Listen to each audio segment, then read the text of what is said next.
Chapter 441, Hard and Soft Tactics. Alara's reaction made Silas smile a little bit, but it was less for the reaction and more for the fact that she was alright. Okay, don't make too much noise. Alara seemed to realize something and eventually nodded. What did you do, Silas? You know, I've been telling you to get a girlfriend. I hoped it would help you mellow out, but here you are causing me all this trouble. Silas' gaze flickered. He could hear Alara speaking clearly in his head, but her lips weren't moving. In fact, she wasn't even looking at him anymore, as though she was focused on something else. The projection only showed him his sister's face floating in space. There was no projection of the background or anything of the sort, but if he had to guess, she likely wasn't in private quarters. As expected, the little munchkin was sharp. Even when she called out his name earlier, it was with her intention. Professor Fembrois was right, I need to treat the system more like a new technology to learn and explore, not much unlike how I would do with a phone. Alara seems to have already gotten the hang of it. His little sister had already grown up a lot in the last half year or so. He could practically see the childishness receding from her face. He had missed her 14th birthday and he was pretty sure he'd get an earful for that very soon. Trouble, what happened? Silas asked with his intention as well. Not much, we're fine, but this school sucks. School? We're being taught by the Grimblades. Is that so? You're not leveling. What are you learning? No leveling. There's this Grimblade with a teaching profession or something like that. They have an ability called lecture where they can help people awaken their natural professions or whatever by humming out throat song nonsense. And it sounds like you don't like that. It's stupid. I can feel it. If I accept their profession I'll be locked into trash so I've been stalling. Though I guess they think I'm pretty useless by now. Though his sister didn't explain much, Silas got the gist of it. In all likelihood, there were limits to this teaching profession. It wasn't like it could help everyone awaken a legendary path or something like that. It was more likely that the cap for the awakened profession was dependent on how good this teaching profession was in the first place. Did it help you figure out what you would be best at? Silas asked. I can vaguely feel it, but I don't want to believe it.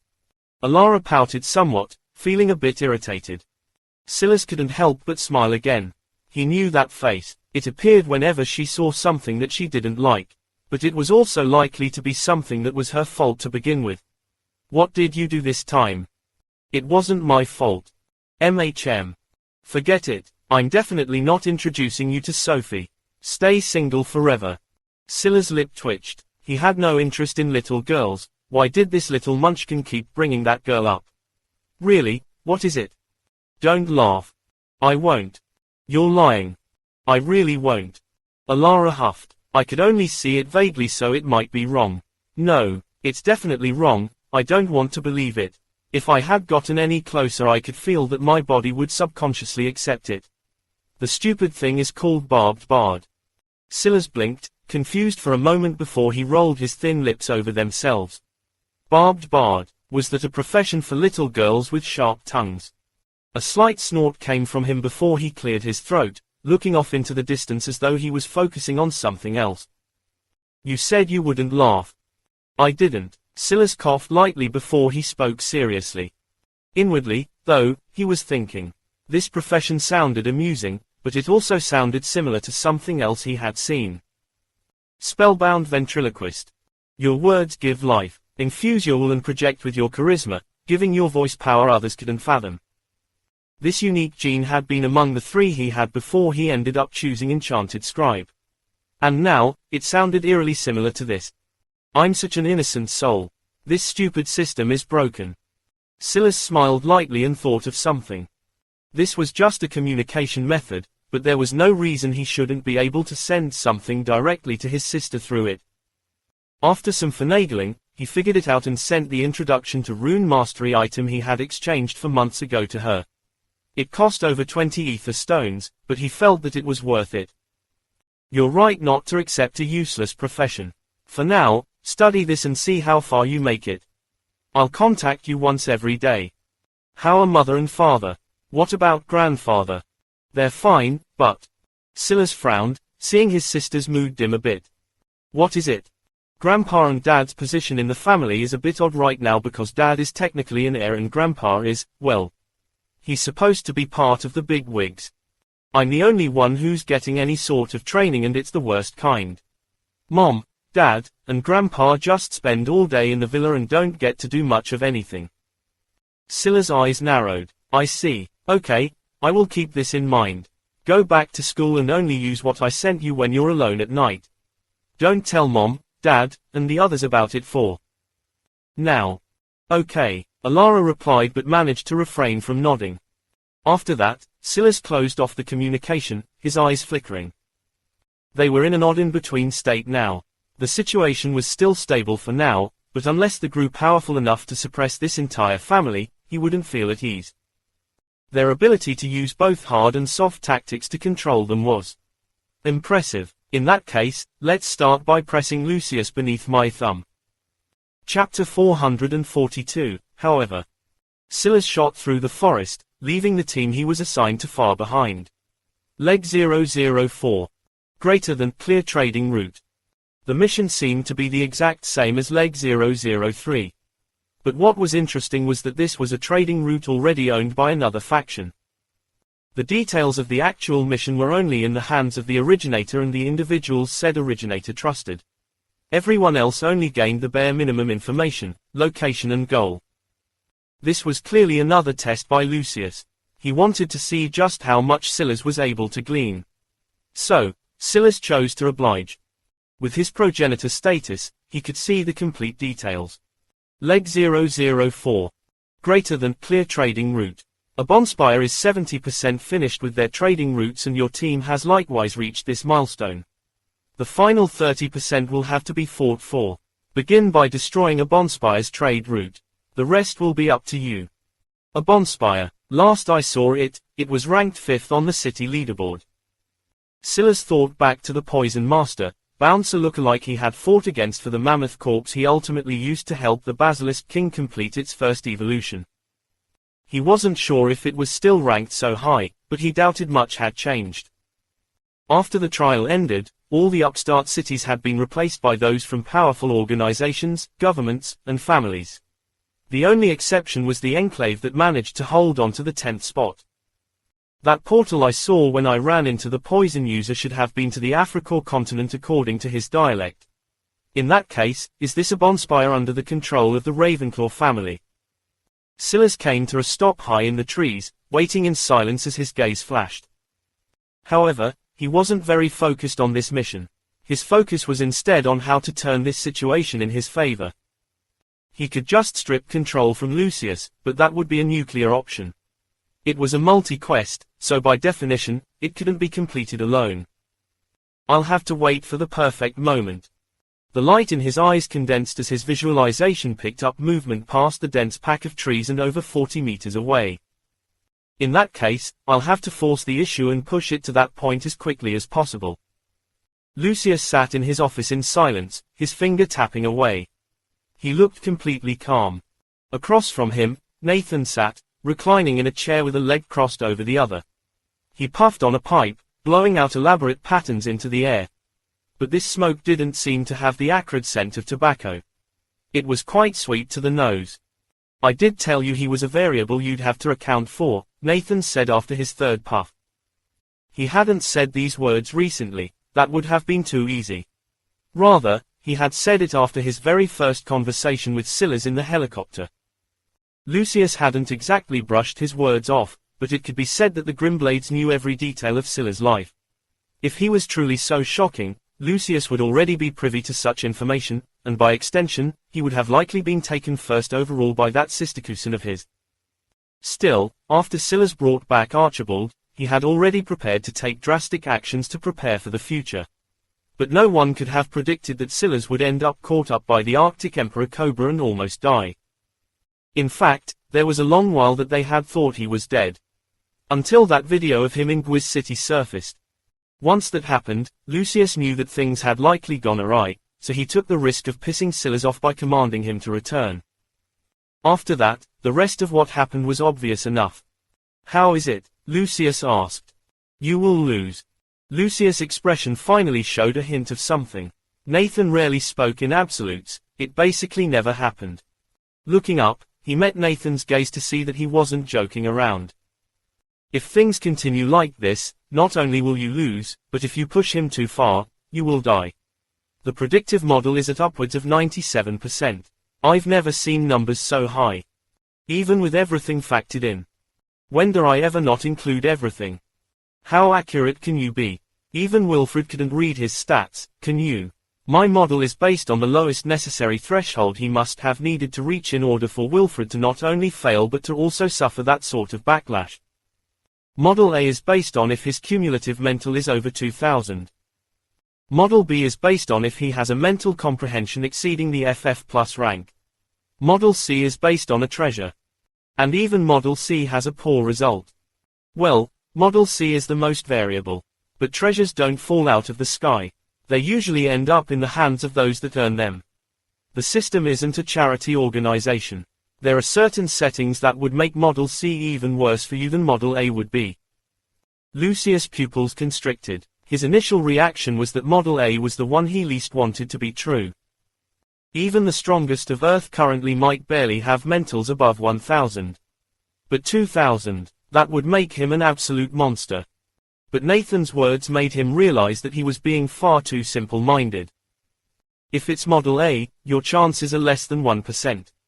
Model C is most variable, but even under the best settings, you have a 27% chance at most.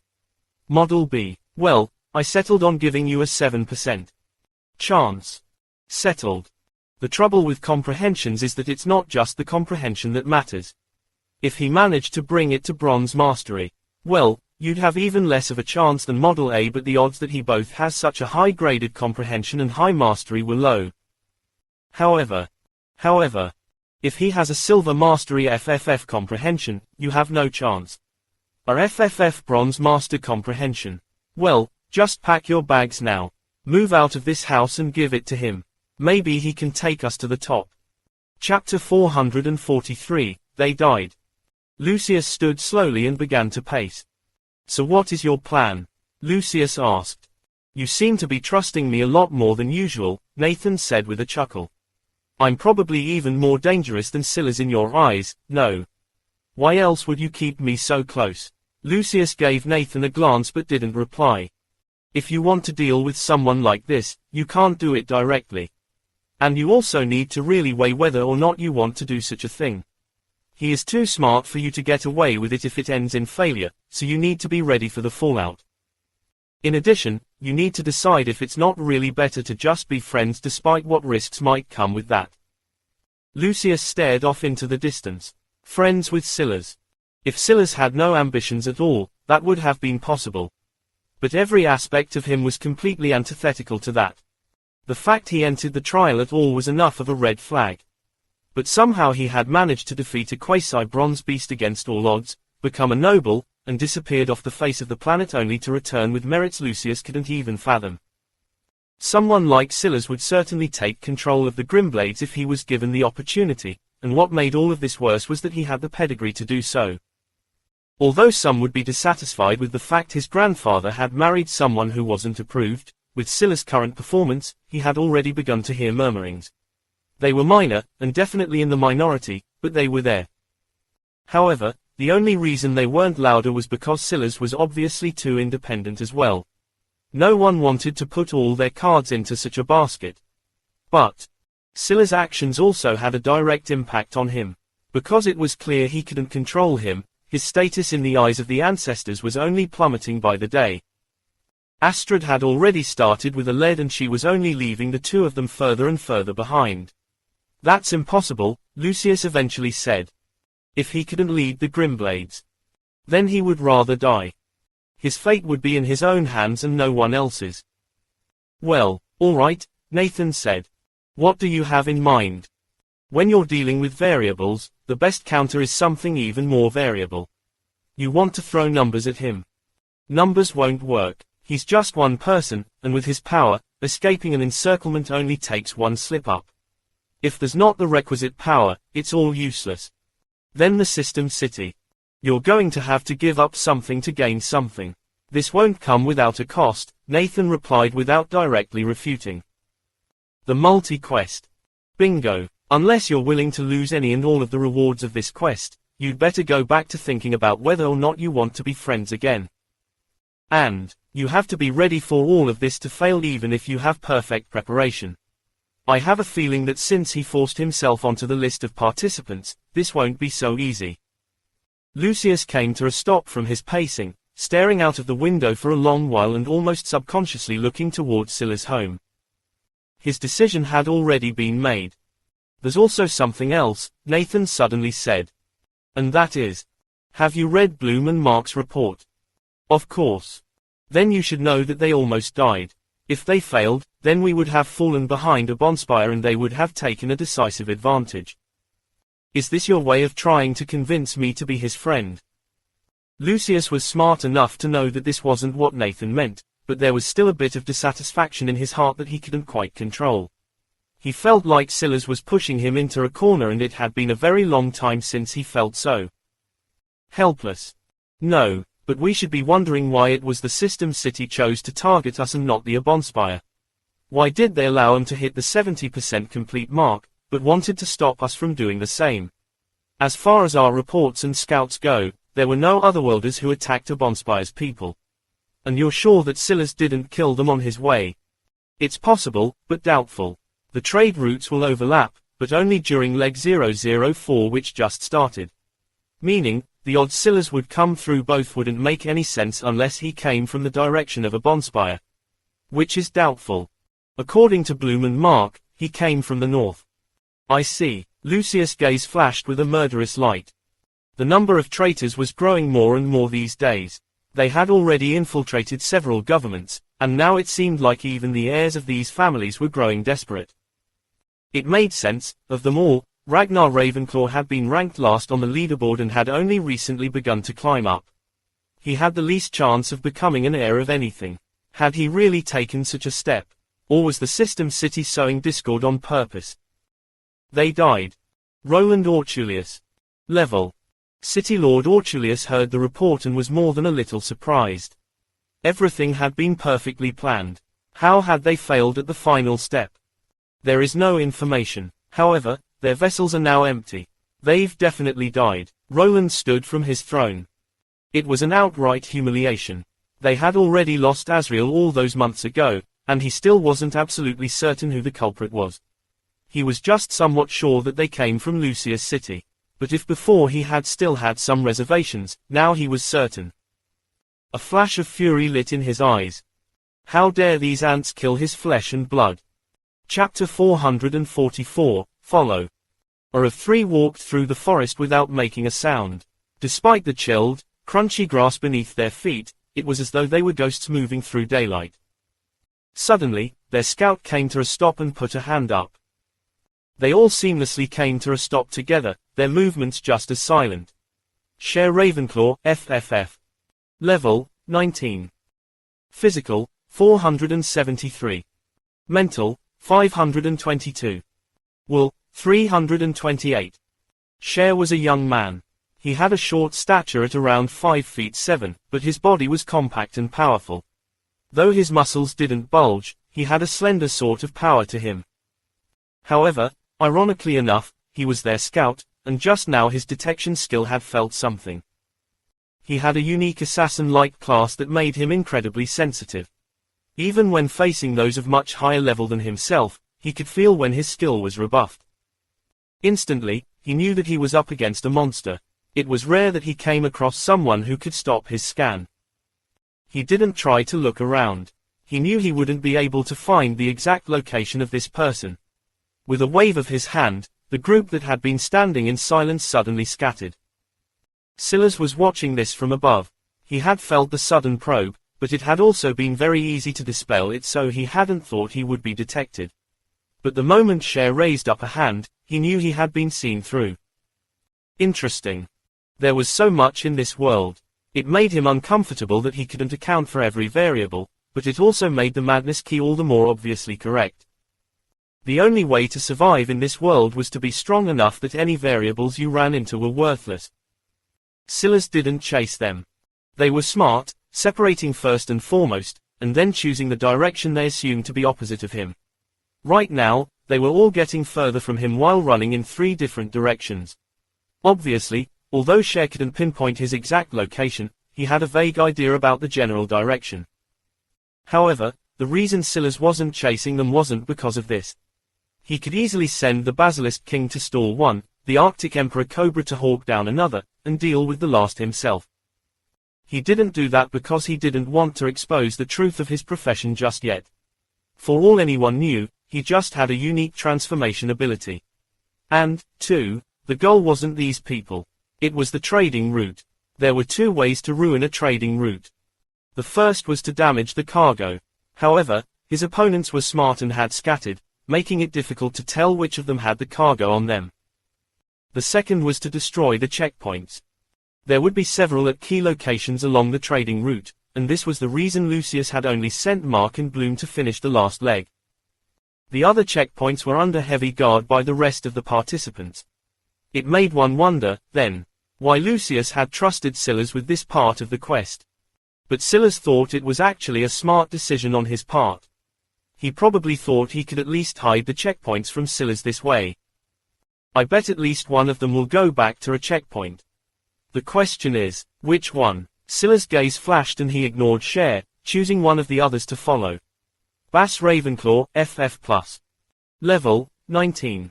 Silas followed silently. He was having a hard time remaining as silent as the others, but he didn't need to. He was a long enough distance away that it was doubtful that Bass would hear him. The chase went on for hours. Silas continued to glide through the trees without a hint of fatigue, his eyes calm. The only rule for checkpoints was that they had to be placed down within a certain radius of one another, and there had to be a certain number depending on the length of the trading route. But other than this, they could be extremely variable, and if one was smart, they could use this to their advantage. It could be possible to keep 2 checkpoints extremely close, but another far.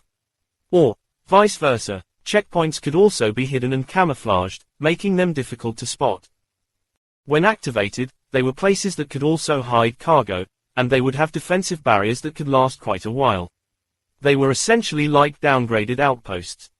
However, they would still be vulnerable nonetheless if they were smart. Bass obviously wasn't returning to the checkpoint directly, but Silas was extremely patient. It didn't matter where he passed through or what dangers he tried to drag him into. And then it finally happened. The man came to a stop in a seemingly inconspicuous region.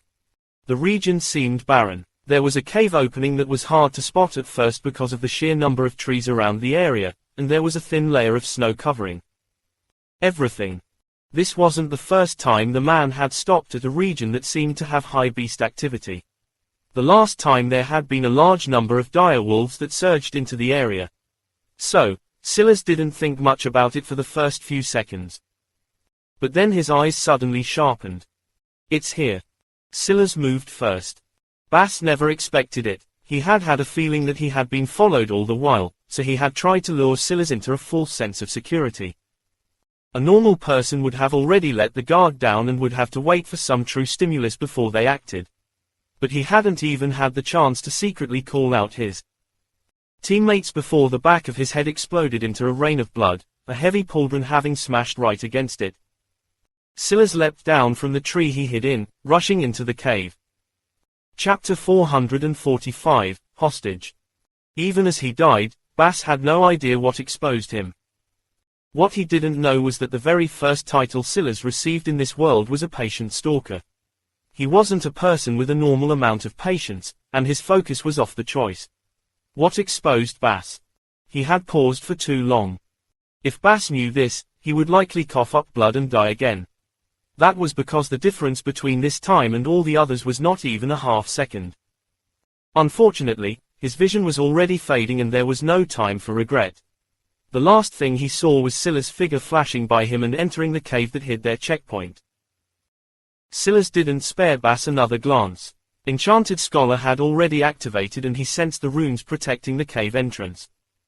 He analyzed them as he rushed toward it and thought of several solutions in just a few seconds. Whoever had set this formation up was too inferior.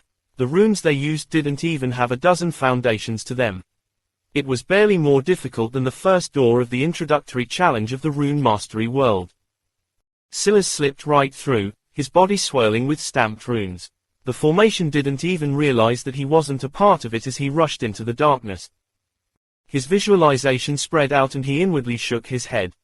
Not only was his visualization limited in water, but it had a hard time passing through rock. This sort of environment gave him very limited vision. He slowed down a touch and constricted his 50-meter visualization down to just 10. He felt that that would give him more than enough time to react, and he was correct. His figure suddenly flashed and his elbow cut across the air. He was simply too fast. The guard was only barely standing there when Silas' elbow collapsed his throat.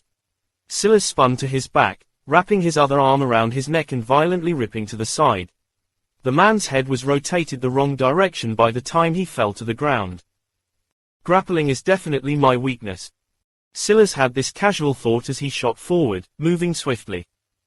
If he wanted to max out his martial arts, he would have to learn more than just kicking and punching. Striking was only one aspect of mixed martial arts. Son of a Ravenclaw, FFF. Level, 20. Physical, 582. Mental, 622. Will, 711. They should be back soon. They're likely being tracked, Cher explained. I think the Grimblades took a heavy risk this time sending out someone so powerful. One of their checkpoints is likely compromised. We need to take advantage. Cher had returned long before Bass because he was confident that he hadn't been followed. But he was a bit anxious, mostly because Mystere was holding the cargo, so if she was compromised, it would ruin this leg. Luckily, Mystere came in soon after, sweating. After spending all day running around, trying to escape a tail she wasn't even sure was there, it was bound to take quite a bit out of her. Son of a, another young woman with a sharp gaze. She had short-cut black hair and her body seemed dotted with sheathed daggers. It looked as though she could touch anywhere on her body and pull a blade out. Even the earrings that dangled from her earlobes glistened with an edge under the right light. Suddenly, she stood up, her nose twitching. Blood. Someone is here. Cher frowned. That was impossible. However, at that moment, a figure appeared at the entrance. The ceilings of this place weren't very tall, just about 7 feet, and the clearing wasn't that large either, only being about 3 average wingspans in length and width.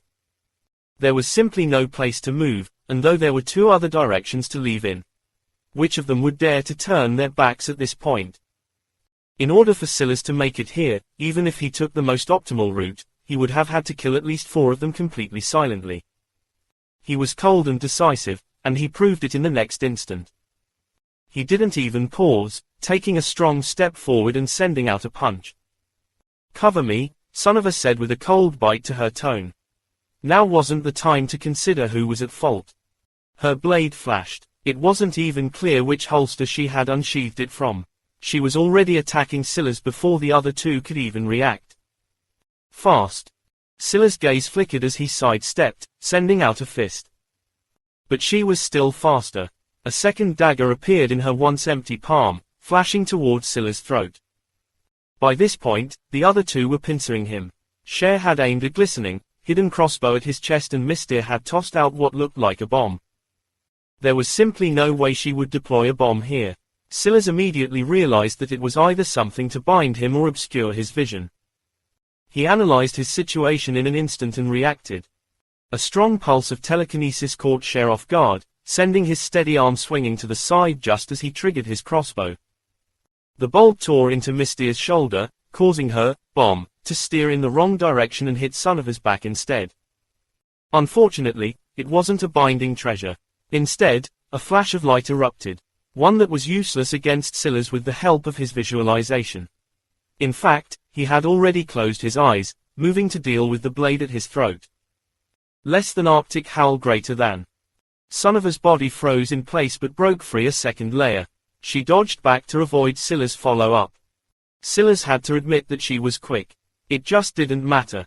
She was so focused on dodging that she didn't notice one of her own blades unsheath from her body and tear right through the bottom of her jaw, through her tongue, and into her brain. Silas didn't even give her a second glance. Cher and Mystere were obviously immune to the flashbang or else the latter would have never sent it out.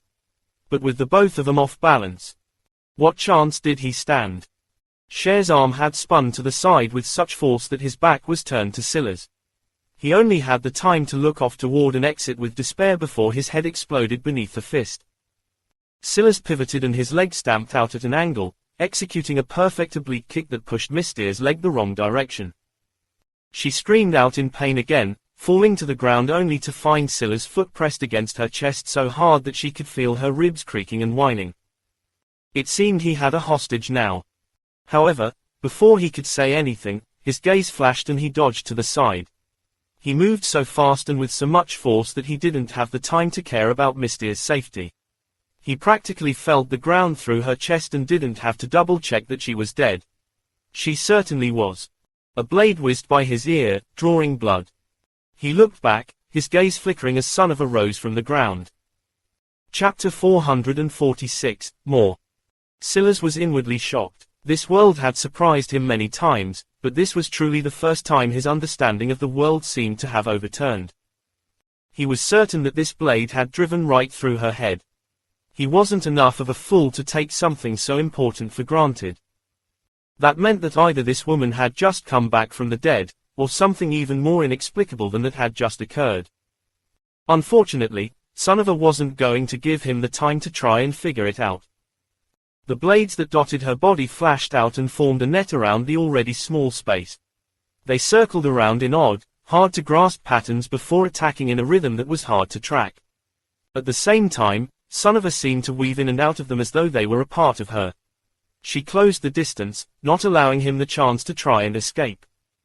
Scylla's gaze flickered. He was certain. Just now, one of the daggers had gone through Son of a's body.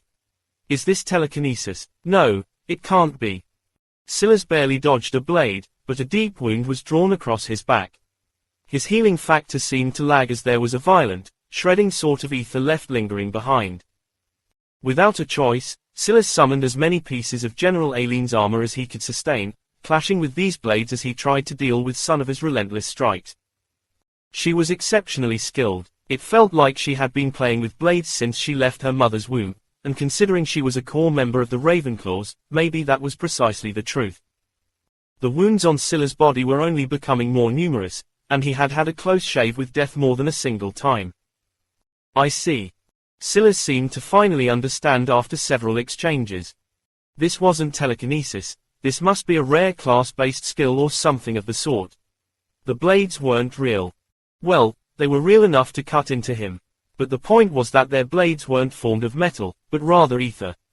By some special method, these ether blades were made to look like real blades. The reason Son of a wasn't dead despite one driving through her head was that she could make herself immune. She had allowed Scylla to think that she was dead despite having perfect control of the situation, before attacking, gaining the initiative, and pressing it. Unfortunately, understanding didn't make things much easier. That was because the moment she saw that Scylla had an understanding, she became even more brazen. She no longer hid the fact that the blades could pass through her body, and her flood of attacks became more relentless and violent. Even so, there was a flicker of shock in her eyes. There were very few people that could possibly last so long against her in such close quarters, and from what she could tell, at least on average, Scylla's physical stats were weaker than her own. She had to end this quickly. Or else. Son of a froze. Bang! It was too sudden, and all she felt was a dose of cold and a flash of white. A tail slapped into her side, shattering through her defenses and sending her spiraling into the wall. It felt as though all her bones had been fractured at once, and the confusion on her face was palpable. She barely had the wherewithal to see the appearance of a large snake's tail before she passed out. Son of a awoke to find a pair of cold, green eyes staring at her. She was confused at first, but then the fact she was naked hit her, and then all of her memories came flooding back. Feeling the state of her body, she thought that she had just been violated. But then she recalled that she wouldn't really be able to tell the difference one way or another. She was overthinking things, however. Scylla was only taking the precautions he should in this world. There were too many treasures and hidden items. Even now that she was stripped naked, he was still on high alert in case anything happened. This was the same woman that had just escaped a blade through her head, so he didn't dare to underestimate her. If not for the Arctic Emperor Cobra, that battle would have truly pushed him to the edge. Of course, he could have just fused with the Basilisk King, but relying on fusion so early while deep into enemy territory when it would likely be needed soon was foolish. It was a bit difficult, though. The Arctic Emperor Cobra was too large to fit into this small clearing.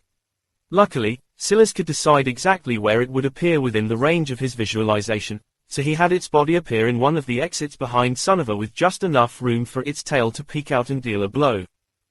Plus, this was the perfect opportunity to use the Arctic Emperor Cobra. Because there was no one around but her to witness it. On top of that, though she was likely quite the looker usually considering she was a fit woman in her prime. It was hard to care about such things when she was covered in bruises and signs of internal bleeding. The Arctic Emperor Cobra had over 1,000 strength while Constitution was Sunova's weakest stat at barely 400 or so. What chance did she stand against a sneak attack? Still, the wounds over Scylla's body told of her valiant efforts. Though they had already stopped bleeding and were on their way to begin the healing process despite the fact that he had yet to use his ether. His dual-class constitution and this almost excessive state of wealth he was in was certainly no joke. It made his healing factor superhuman. Now, he had caught someone even more useful than the hostage he planned to take. Sunova would certainly know a lot more than Mystere would. Chapter 447, Will Levels. Sunova grimaced, but for the most part, after she got over the fact she might have been violated, she leveled a cold glare at Silas. The world was different now. If she acted like she would on a civilized Earth and let her emotions rule her, she wouldn't be endearing, she would be a fool. Well, maybe to the right people she would be. But Silas certainly wasn't one of them. The number of women who had suffered such a thing were probably too numerous to count by now, especially since men had been far more likely to do something as stupid as click yes for the trial.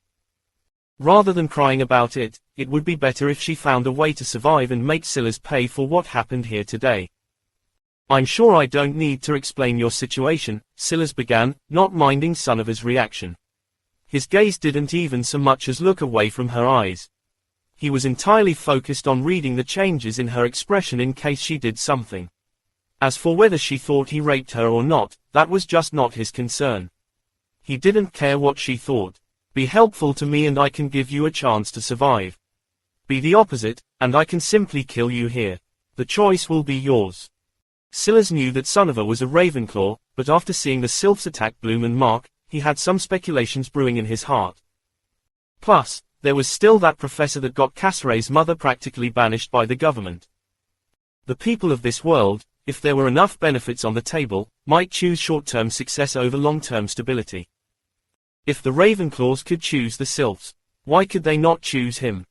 As expected, Sunova's gaze flickered momentarily, but it was hard to tell exactly what she was thinking. What do you want to know from me? The exact location of the other checkpoints, for starters. I cannot tell you that. Silas didn't reply, giving her a level stare.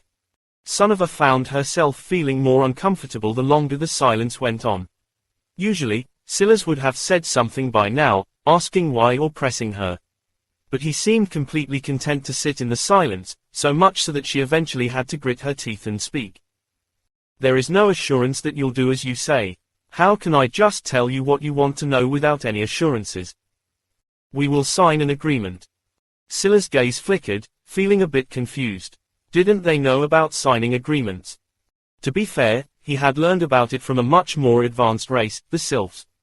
It failed when he tried it with Nosfaline, but that was only because she was no longer deemed an equal by the system.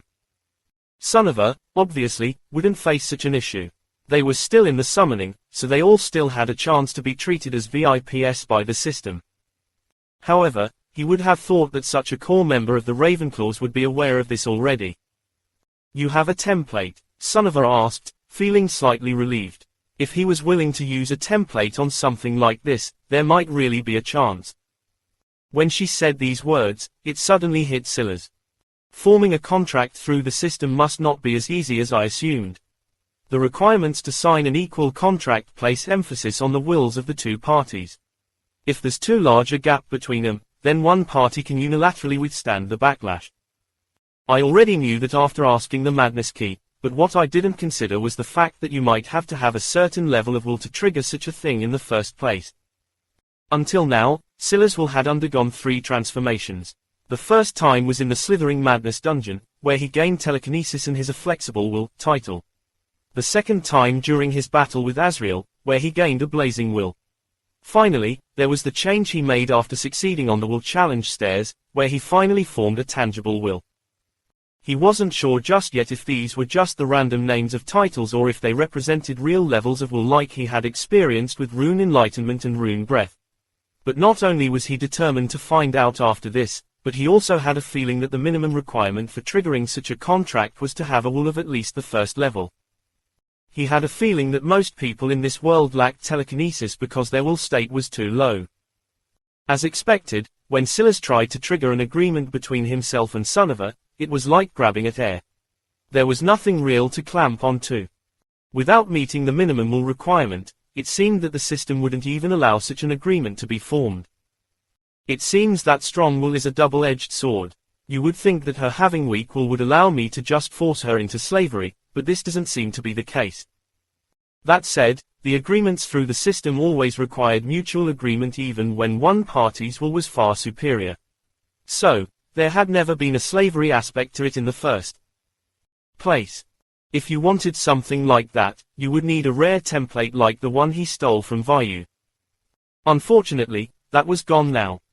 I will need to think of another solution, then. The information about the checkpoints was important. This wasn't because he was Sagungo about defeating the Ravenclaws, but rather because he, well, 1, wanted to clear this multi-quest, and 2. He had a feeling that ruining the Ravenclaws would ruin the plans of the Sylphs as well. Sunniva was too good of a target to give up on so easily. This place likely won't be safe forever, but at least for now, I doubt that anyone will come to bother me in the short term. In fact, Scylla's intention moved and Nosphaline's body appeared. Chapter 448 Voided. When Sunniva saw such a beautiful woman appear, her expression couldn't help but twist. Her opinion of Scylla's was already low before, but it was hard for it to not get even lower now. Could he want to do them both? Wait, why did this woman seem dead? Her thoughts only became worse and worse until Nosphaline suddenly frowned. Without the effects of the hibernation realm, Nosphaline was no longer healing faster than the cancer could harm her body. Very quickly, ugly patches began to flower across her once pristine skin and soon began to grow from birthmarks to tumorous growths. However, Silas had already focused his attention on her, beginning to slowly pull the cancerous gene out of her body. It had to be remembered that he had only put the cancer gene in her body as a failsafe. He wanted to suppress the Clipsian genes inside of her so that she would be registered as a serpentess. The main goal, though, wasn't to keep her as a servant. It was just to bring her out of the dungeon. Now that he had, and they were in a relatively secluded place, it was time to reverse things. Nosphaline was of no use to him if she was in perpetual hibernation. Before, it would have been very difficult for Silas to do this. And honestly, it still was. Pushing the cancer gene into deeper layers of her body was much easier than pulling it out. That was because in the first direction, he only had to have control over the gene itself, but in the reverse direction, he would have to poke around in deeper layers of her body. Genes were just the simplest layer of one's body constitution. Deeper than that, there were gene talents, and deeper than that, there were an array of things that Silas couldn't quite understand just yet. Luckily, contracting Nosphaline had allowed him to gain enough experience to progress his taboo bond talent. This gave him the ability to control gene talents to a certain extent. As such, he had a little bit more control over the deeper layers.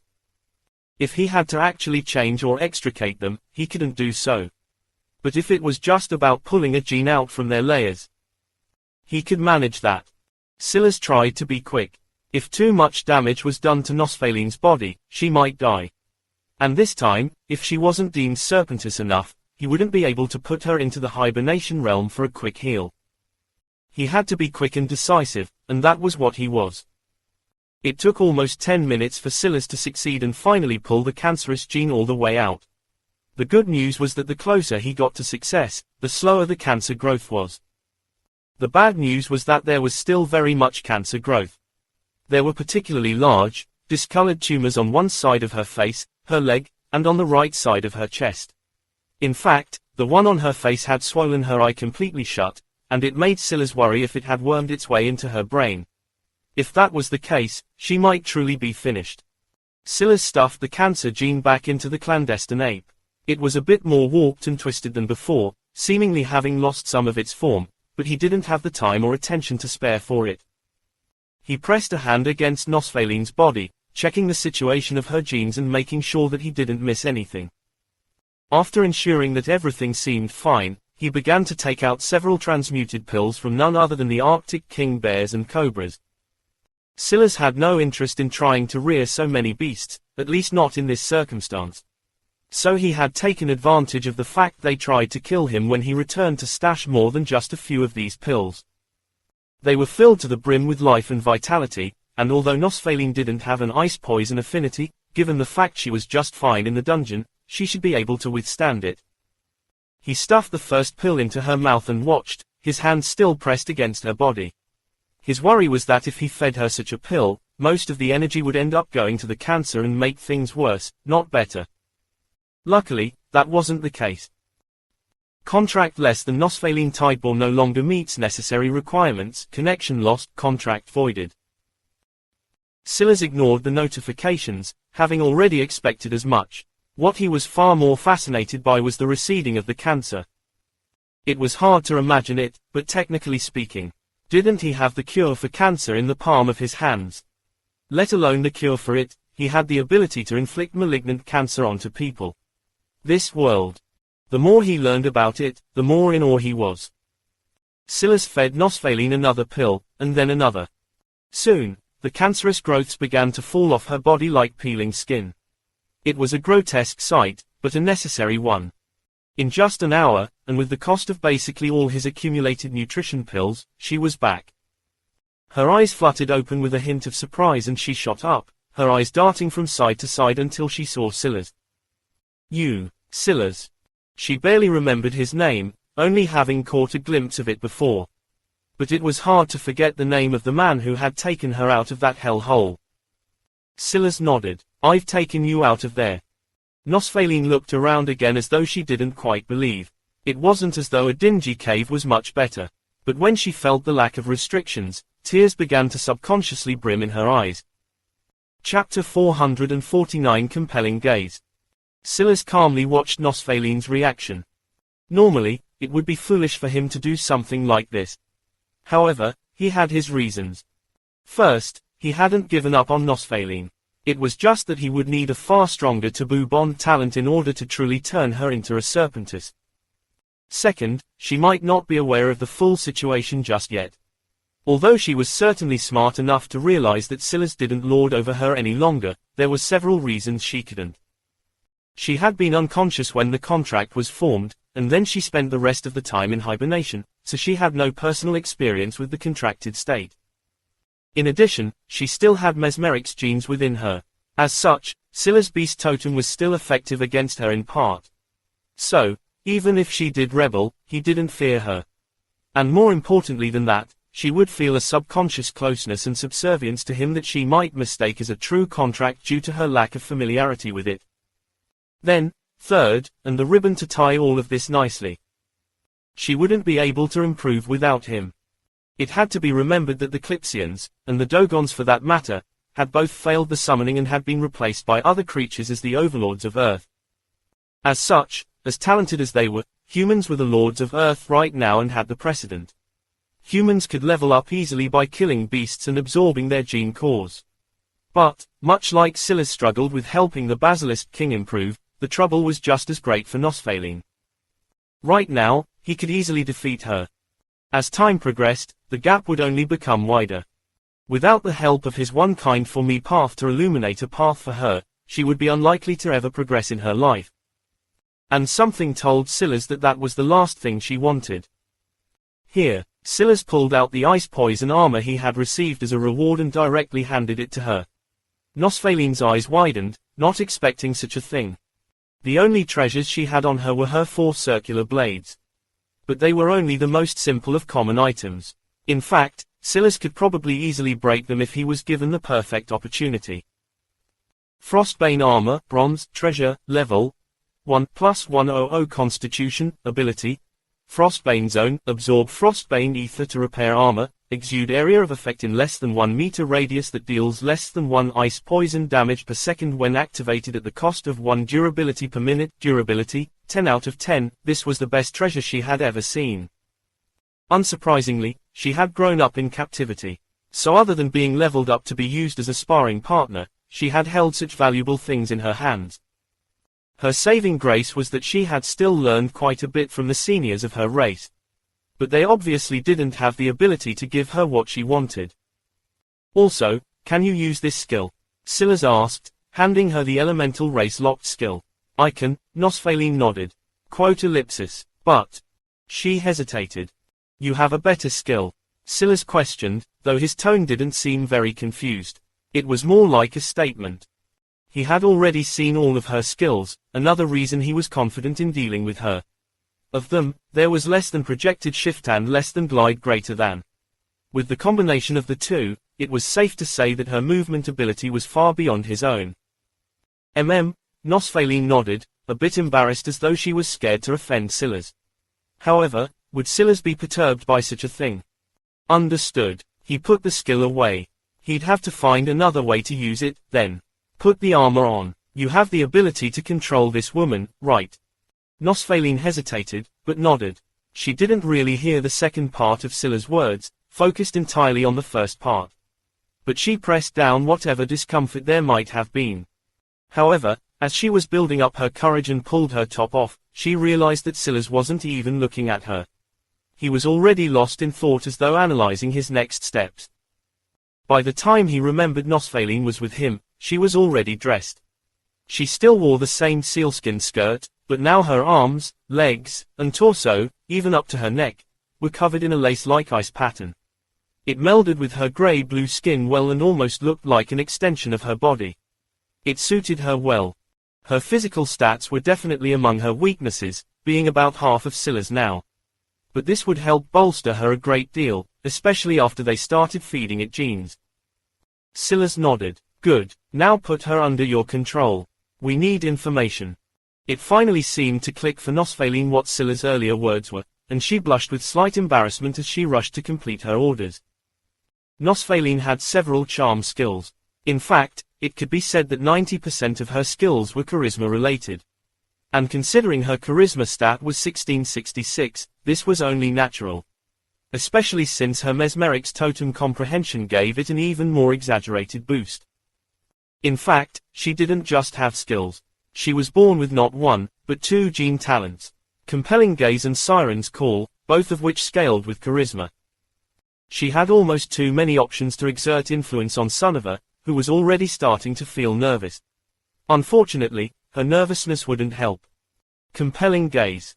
For a moment, even Silas froze and he had to force himself to shake his head. In that instant of time, she became almost too beautiful, so much so that it didn't make sense for a living being. Almost to the point that he would have given up everything for her. Sonova froze for a moment as well, and Silas could sense her counter-skill activate subconsciously. Unfortunately for her, Compelling Gaze wasn't just any other skill. Sonova shivered awake, or so it seemed. Suddenly, she picked up her heavily injured body, ignoring her broken bones and internal bleeding, and crawled to Nosfaline and began kissing her feet. Chapter 451 More. Sonova didn't seem to think that it was enough.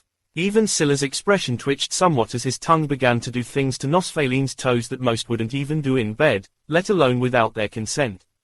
Nosfaline blushed with one part embarrassment and another part arousal as she felt Silas' gaze. I would stop her, but it's best to allow them to embarrass themselves as much as possible. The cognitive dissonance avoidance will stop them from breaking free in the future and it'll make things easier on me. Otherwise, it would take too much stamina to keep them under control, especially for this woman who had decent will, comparatively speaking. Silas nodded in understanding. It seemed that Nosfaline, too, used a combination of hard and soft tactics. There was a reason why cults started with their more palatable beliefs, and only when their new recruits were in deep would they expose their harder to accept ones. Part of tricking humans into subservience, or any race at this point, was making them trick themselves. The more embarrassing Sonova's actions, the more likely she would be to justify it in her mind later, allowing Nosfaline to release the reins bit by bit until Sonova kept herself under subservience. It was a terrifying ability to be sure, but when Silas saw Sonova's tongue creeping up Nosfaline's leg and then further up her thigh, he shook his head and turned away as the warrior woman's head disappeared into Nosfaline's skirt. "Let me know when you're finished." Silas turned and left. Different races obviously had different cultures. Although Nosfaline had seemed embarrassed, the fact she was willing to do this meant that she was, while more reserved than many of the other members of her race, quite used to actions like this one. He was finding that his body was feeling more and more heat these days, so in order to keep his mind clear, it was better he not witness it at all. Plus, he had to make sure that there would still be no one sneaking up on him. Still, he was Silas Brown, after all. He couldn't help but analyze things. Sonova is a woman, so this would likely be embarrassing for her. Unless she was a lesbian or bisexual to begin with, that is. But would a man feel the same embarrassment in doing such a thing for a beautiful woman? I wonder what different approach she would use if I needed her to charm a man. Maybe embarrassment isn't the right word. You need to trigger cognitive dissonance. You could easily find something you could force a man to do in bed that would trigger something like that. There was also a part of Silas that obviously realized that Nosfaline enjoyed this. She couldn't hide her anticipation at all. So there was no telling what approach she would take with a man. Either way, so long as it was effective, Silas didn't care. Nosfaline would be a valuable tool for him. The process didn't take long. In just 10 minutes or so, Nosfaline called Silas back from his patrol to the scene of Sonova curled up by her lap like an obedient kitten. Sonova seemed to have even been healed somewhat, though only in part. Regardless, the look in Sonova's eyes said she would rather die than allow any harm to come to Nosfaline, which was perfect. "Would you like to use her?" Nosfaline asked a bit sheepishly, almost as though she was offering a bite of food. Silas gazed at her. A normal human would probably feel disgusted by her words, but he simply wasn't a normal human. "There's no need. Just tell her to answer my questions." Nosfaline nodded. "Answer whatever he asks you." "Yes, mistress." It was mind-numbingly easy. She was obedient to the point that it was creepy, and she practically purred every time Nosfaline touched her. Although it was a bit odd, there was no doubt that Nosfaline's methods were more than effective. Her second gene talent is Siren's Call. I wonder if her race is related to the legends about the Sirens of Earth. If that's the case, then a lot of this would make sense. The odd part was that Siren's Call wasn't much of a charisma-type technique. Or rather, not in the normal sense. It allowed Nosfaline to have strong control over water-type ether, which was why the Frostbane armor would work well with her. As for whether she would be able to deal with the poison aspects, only time would tell. It wasn't long before Silas got information about all the checkpoints and was ready to set out. But that was when Sonova said something that caught him off guard. "Repeat that," Silas said. Quote ellipsis. "There's a strong concentration of Ravenclaws near the Congolian portal." "No, before that. We opened up a portal." Silas raised his hand and made Sonova stop, his gaze flickering. Why did these two situations feel so similar? The multi-quest wasn't just about gaining control of the Evergreen territory. It was also about stopping the ether plane and Earth from intersecting on points that would be bad for it. The Evergreen territory was a region in near perpetual winter. By comparison, the Congolian portal exited right into a rainforest not much different from the Amazonian wilds other than the fact that it was of Earth and not the ether plane. Now, Sonova was telling him that Ragnar had opened the portal there on purpose. If before, he had been questioning whether or not the Ravenclaws were traitors, now he was even more certain. This sort of malicious attack against Earth that seemed to be helpful on the surface. Wasn't it exactly what that professor, or the man Cassar I would call a limp-dicked bastard, wanted to do with the seas by York City? If it was just one aspect, it might be a coincidence. But he had already been speculating, and now this felt. It seemed he had more than one reason to crush this wing of the Ravenclaws. Chapter 451, Begin. "Let's go," Silas said after a long moment. However, he paused before he turned around. "Can she fight?" Silas pointed to Sonova. "She can, though it's a bit complicated. I will need more time to make certain that she remains loyal. It will probably be best if we avoid that for now if it isn't necessary." Silas nodded. Sunniva was a powerful fighter. If they could get her on their side, it would be like 2 for the price of 1, where the only price he had to pay was saving Nosfaline. The problem, of course, was that it seemed that it would be quite difficult to scale this sort of thing. Whatever suggestion Nosfaline had placed on Sunniva had to be constantly reinforced and nurtured. There would obviously be diminishing returns the more people there were. When he got to this point in his thoughts, he handed Sunniva a few pills to heal herself. Then he returned her clothing to her while withholding the special blades. After analyzing the way Sunniva's class worked, he found that the blades were a special sort of rune application. The hilts of the blades were real, in part. The blades themselves and their edges were fabrications of ether and the activation of these runes. With this, Sunniva had perfect control over whether the blades were active or not, and she could trick opponents into thinking she had suffered blows when she really hadn't, even to the point of fooling Silas. Of course, this was only a minor extension of her class. The main power was blade control. It was even more effective than Silas' telekinesis in a lot of ways. The blades had practically no weight. Durability wasn't an issue because they were all formed of ether, and she didn't need a skill like less than momentum shift to forcefully change the direction either. On top of that, the class was clearly a combination path that allowed both this versatile attack form and a boost toward close combat. Though, unless it was a high-grade class, it was probably a jack-of-all-trades sort of situation. When Sunniva was finally fully clothed, Silas asked something unexpected. "Tell me the truth hidden at the bottom of your heart. If you learned that your Ravenclaw family was colluding with alien races, how would you feel?" Sunniva blinked in surprise and seemed to struggle for a moment.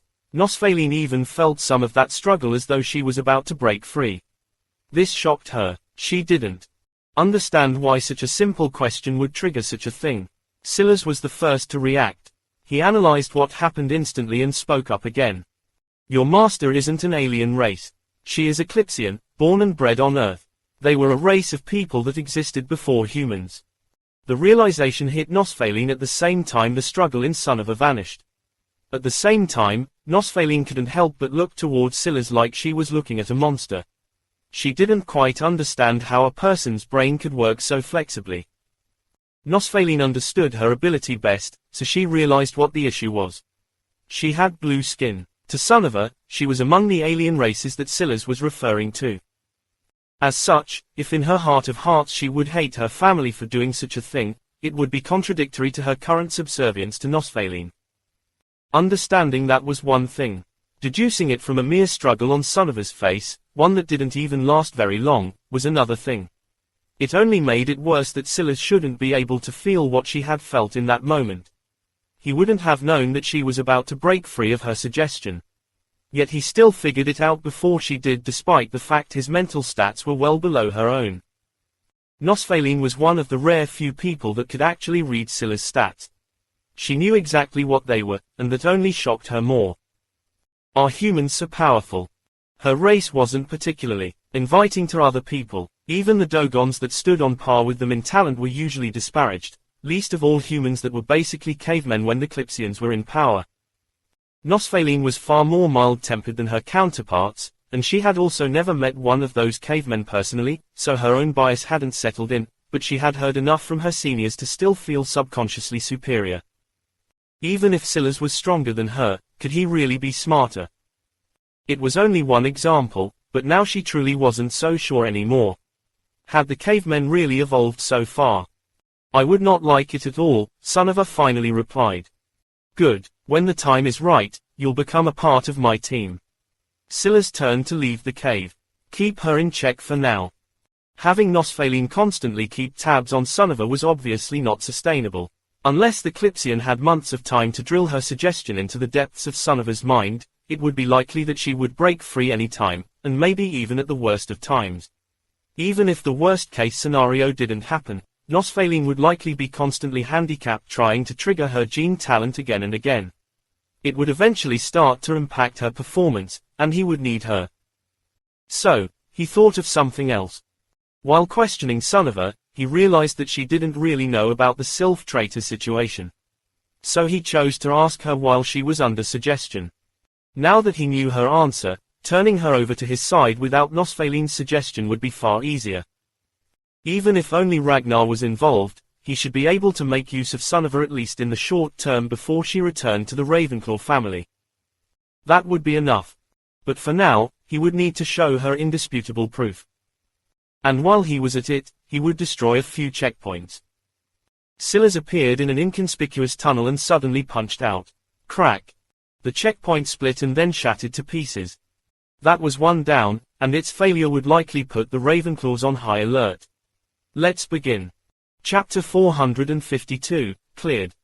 Blood fell from Silas' fingers as a corpse fell from his hands, its neck snapped and its jaw hanging down to one side as though it had been torn off. This was already the third checkpoint they had taken down, including the first that Base had led him to. It wasn't that the Ravenclaws were so slow to react, but rather that Silas was too fast. He had a speed that far outstripped most mounts these days, and he was already at a level where he could rival and even outpace vehicles at this point, while also having an agility they couldn't match. The first time he was in his evergreen territory, just after conquering Paradise, it would have taken him at least an hour to make it to and from all these checkpoints. But now, it took him not even a dozen minutes. As for the actual conquering process, even though she was a bit handicapped in an attempt to keep Sunniva in line, the addition of Nosfaline might as well have been a cheat code. Silas had grown used to fighting alone, but he had to admit that having something to support him from the back made things far easier. This time, he had cleared the checkpoint in not even 5 minutes. It was simply too fast for the Ravenclaws to react. This should be shaving it pretty close. There is likely a group rushing here. Let's retreat and assess the new situation. Silas realized something else as he targeted these two checkpoints. Sunniva was quite powerful amongst the Ravenclaws. This didn't raise Silas' eyebrows. If he was correct, Ragnar had sent her so far away, and to a relatively obscure checkpoint, likely because he knew that she wouldn't like his choices. This way, not only could Ragnar use her as a vanguard and a deterrence to enemies, he could keep her nose out of his business. Deductions like this were important for Silas to understand the kind of opponent he was up against. Ragnar might look like a meathead bouncer, but that didn't mean he actually was. 1. Ultimately, even if he felt he was losing the heir selection of his family, the Ravenclaws wouldn't give a chance to a fool. However, whether his intelligence was actually something to worry about was another matter entirely. Ragnar stood in silence, a sinister air circling around him. He wore an almost too tight pair of dress pants, a half-unbuttoned dress shirt revealing his chest hair and dangling gold chain. At first glance, it didn't look like he was wearing any advanced equipment at all. As usual, he looked like the cross between a bouncer and a pimp. And he seemed to carry the sinister gaze of one now. He had already gotten the notification of failure the moment Silas destroyed the first checkpoint. It had left him shaken. Usually, if a leg failed, it would be because the cargo was damaged. Never did he expect the opponent to directly target the checkpoint instead. Because it was a multi-quest, however, failure didn't mean the end. It was just that the path to victory changed, so the leg requirement shifted accordingly. But then a second checkpoint was destroyed. Then a third. And now. Leg 005.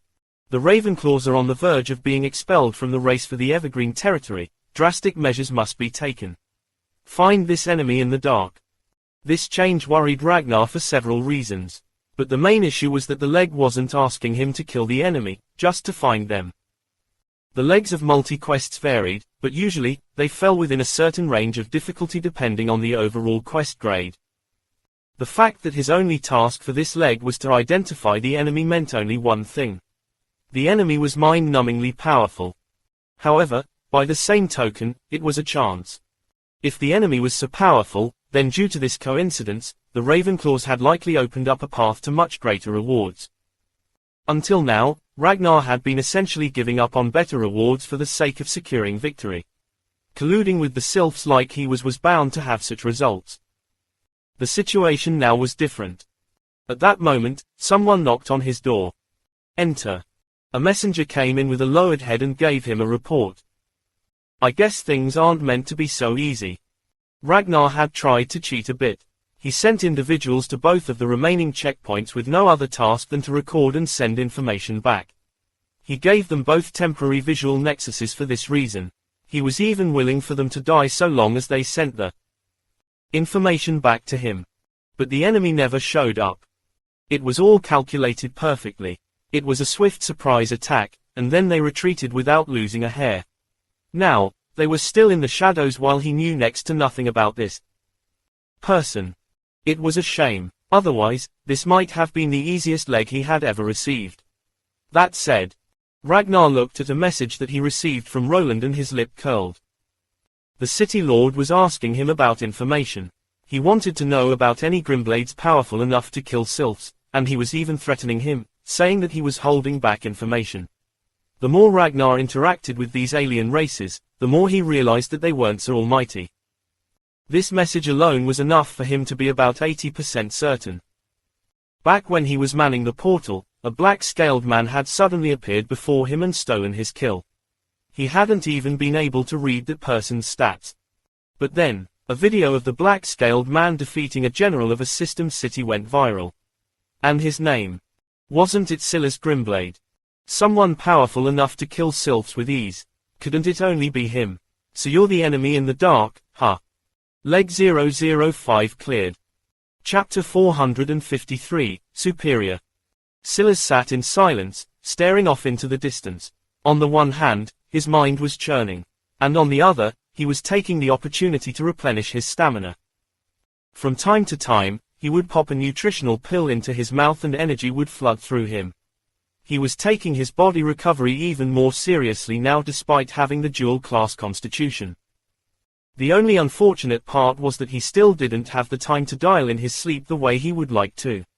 He still wanted to observe Nosfaline for longer before he trusted her enough to do that. However, there was no doubt that this legendary quest reward was a shocking one. He never failed to be surprised by his new body even days later.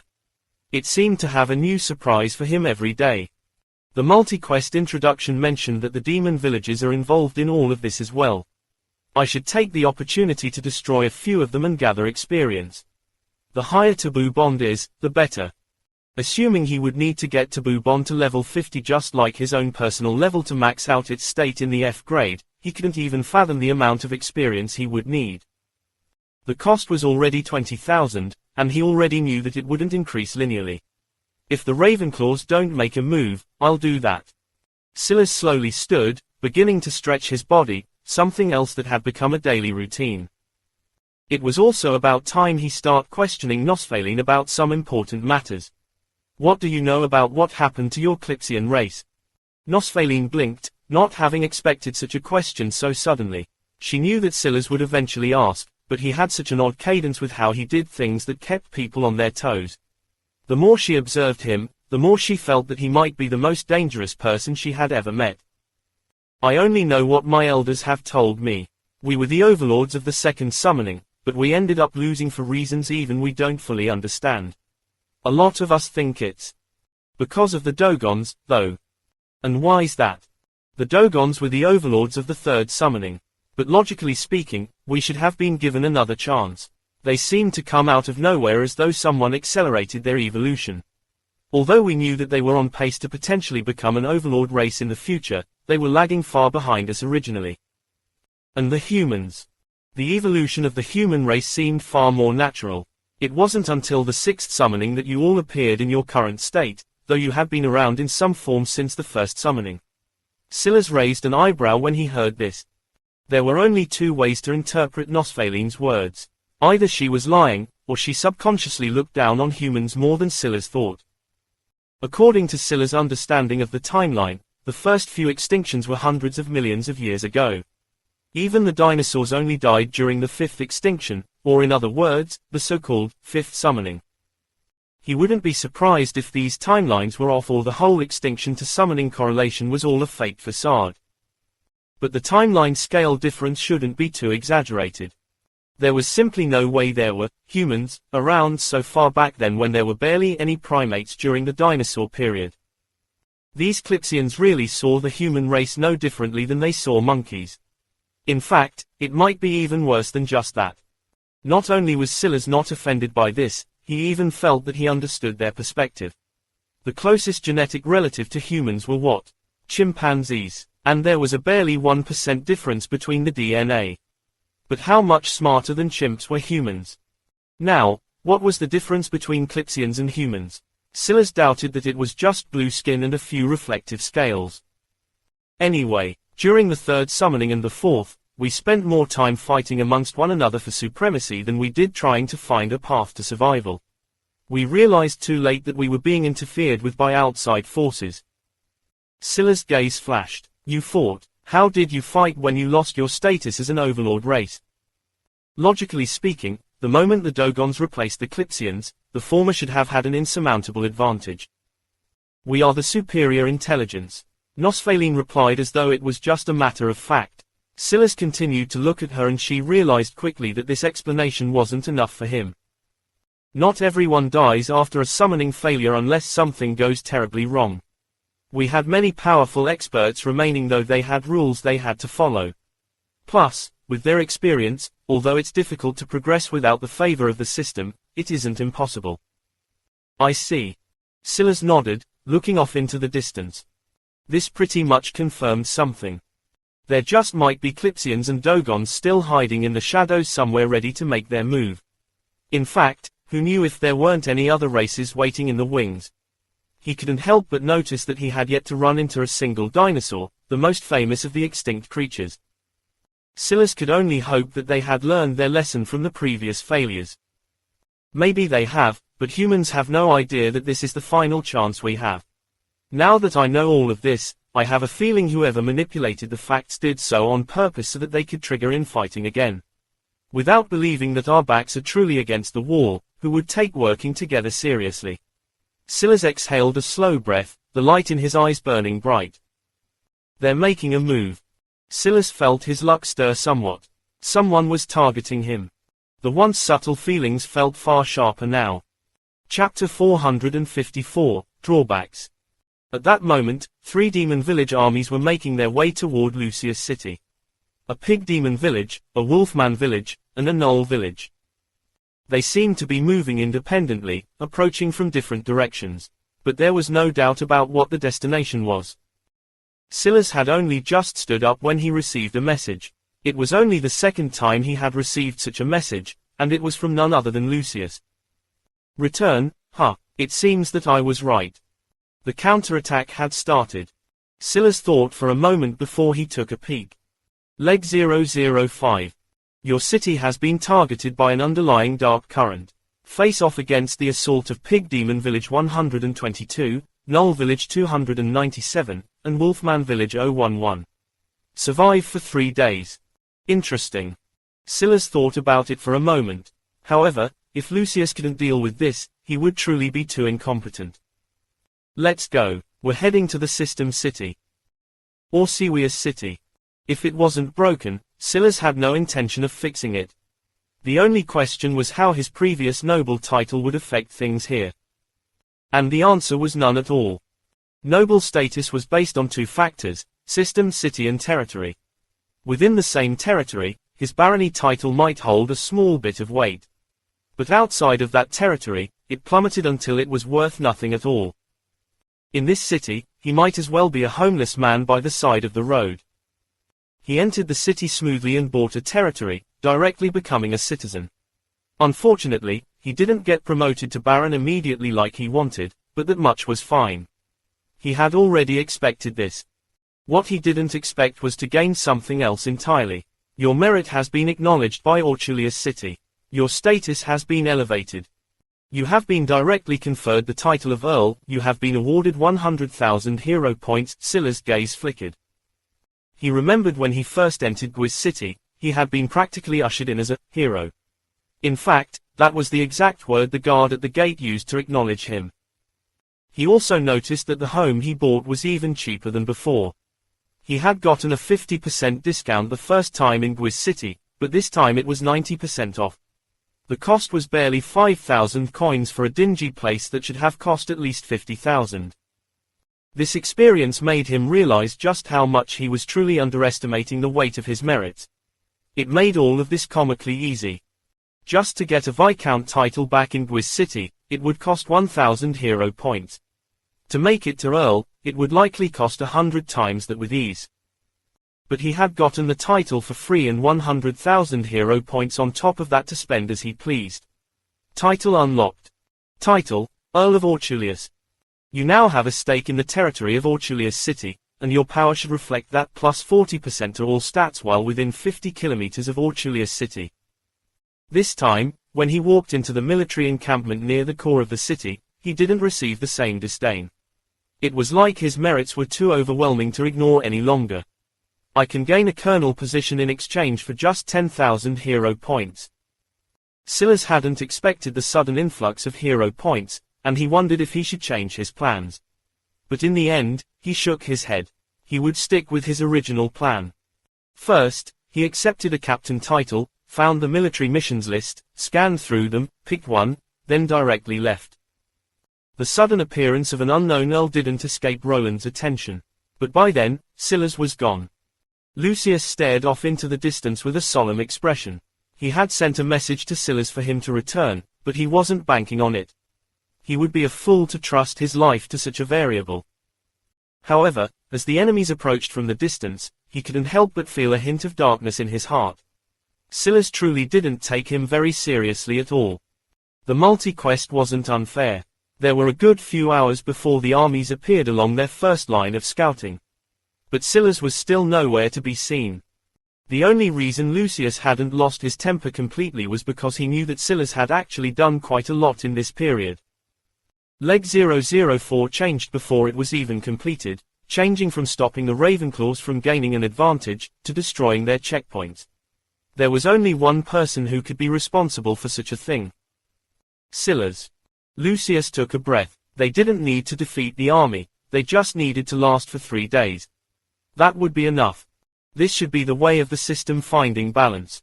Otherwise, they might truly be out of luck. These weren't normal demon villages. They were all powerful, having level 30s at their helms. They couldn't be underestimated in the slightest. Lucius' protection plan was already finished. If Silas came, good. If not, that was fine as well. He was prepared. But that was when something astonishing happened. Just as the Grimblades were prepared for battle, the pig demons froze and their city lord let out a howl. The pig demons seemed furious about something, and their power seemed to plummet for an inexplicable reason. The battle began, but then the scene repeated itself. The wolfmen were the next to take a hit. And then, hours after that, it was the turn of the gnolls. Distracted and seemingly weakened, the demons weren't just repelled by Lucius, they were crushed. Lucius didn't understand what was happening at first, but then the reality sunk in. Their villages, they had to have been destroyed. Demons were special, they were spawned from thin air, and they were the only example of city lords that could freely leave their cities before reaching a certain village grade. But, that came with its own drawbacks. Chapter 455, One Man. Demon villages didn't have the usual expected setup. They didn't have women and children in the normal sense, or more accurately, any women they did have were soldiers and warriors just like the rest. As one might expect, then, they didn't reproduce normally either. Much like dens and mount stells, they spawned. But unlike dens and mounts, their spawning was based on something known as conqueror points. The more territory they claimed and controlled, the more conqueror points they'd have, and the more chances at evolution and increasing their army size. But, by the same token, if their city stele was suddenly conquered. Silas stood over a cracked city stele as it crumbled into motes of light. He didn't hesitate to turn it into experience. He had expected to earn quite a lot because these villages were quite powerful. Although most of their warriors were gone, he didn't think that that would affect the worth of their city steles. However, he only gained 30,000 total free experience. The price exchange was just the same as the first pig demon village he conquered. That said, Taboo Bond. Level, 6. Experience, 0.40,000. Path Talent, Extricate LV6. Extricate Path Talent. Greater than Extricate less than F rank Gold Genes. Greater than Extricate less than F rank Bronzy Gene Talents. It seemed that it was going to take a lot more to be able to play around with legendary genes. But honestly, the fact that he was so close with a mere level 6 profession went a long way to showing just how powerful Taboo Bond was. Maybe there's a flat experience gained regardless of the level of the city stele. Unless it's an E-grade village, or a bronze grade one, I won't get more than 10,000 experience. At least that was how it seemed now. But that was fine. He would just have to slowly wring out all the potential of his path one step after another. At the same time, he would look out for powerful serpentous beasts. Clearly, that would be the easiest way to accumulate a large number of experience in a short time. Silas, with Nosfaline and Sunniva in tow, disappeared into the night, leaving the village in their wake. Because there was so few demons left behind to defend, they didn't gain much from the village itself. Compared to Silas' current wealth, the coins were worthless, and the treasures were unimpressive. Sunniva was having a hard time keeping up, but every time it looked like she was about to collapse, Silas gave her a nutrition pill. As for Nosfaline, although her physical stats were basically half his own, she was very adept at using her large amount of ether to counter those weaknesses, so she needed to be replenished much less often. We'll rest here. Come the morning, we'll check out the situation again. I'll give you 4 hours. He could only put off sleep for so long. Plus, he had another card to play. He will be our guard. Silas summoned the Basilisk King. Although the Arctic Emperor Cobra had far higher stats, the Basilisk King would have far more resistance to Nosfaline's charm. If something were to go wrong, Silas trusted the Basilisk King to handle it better.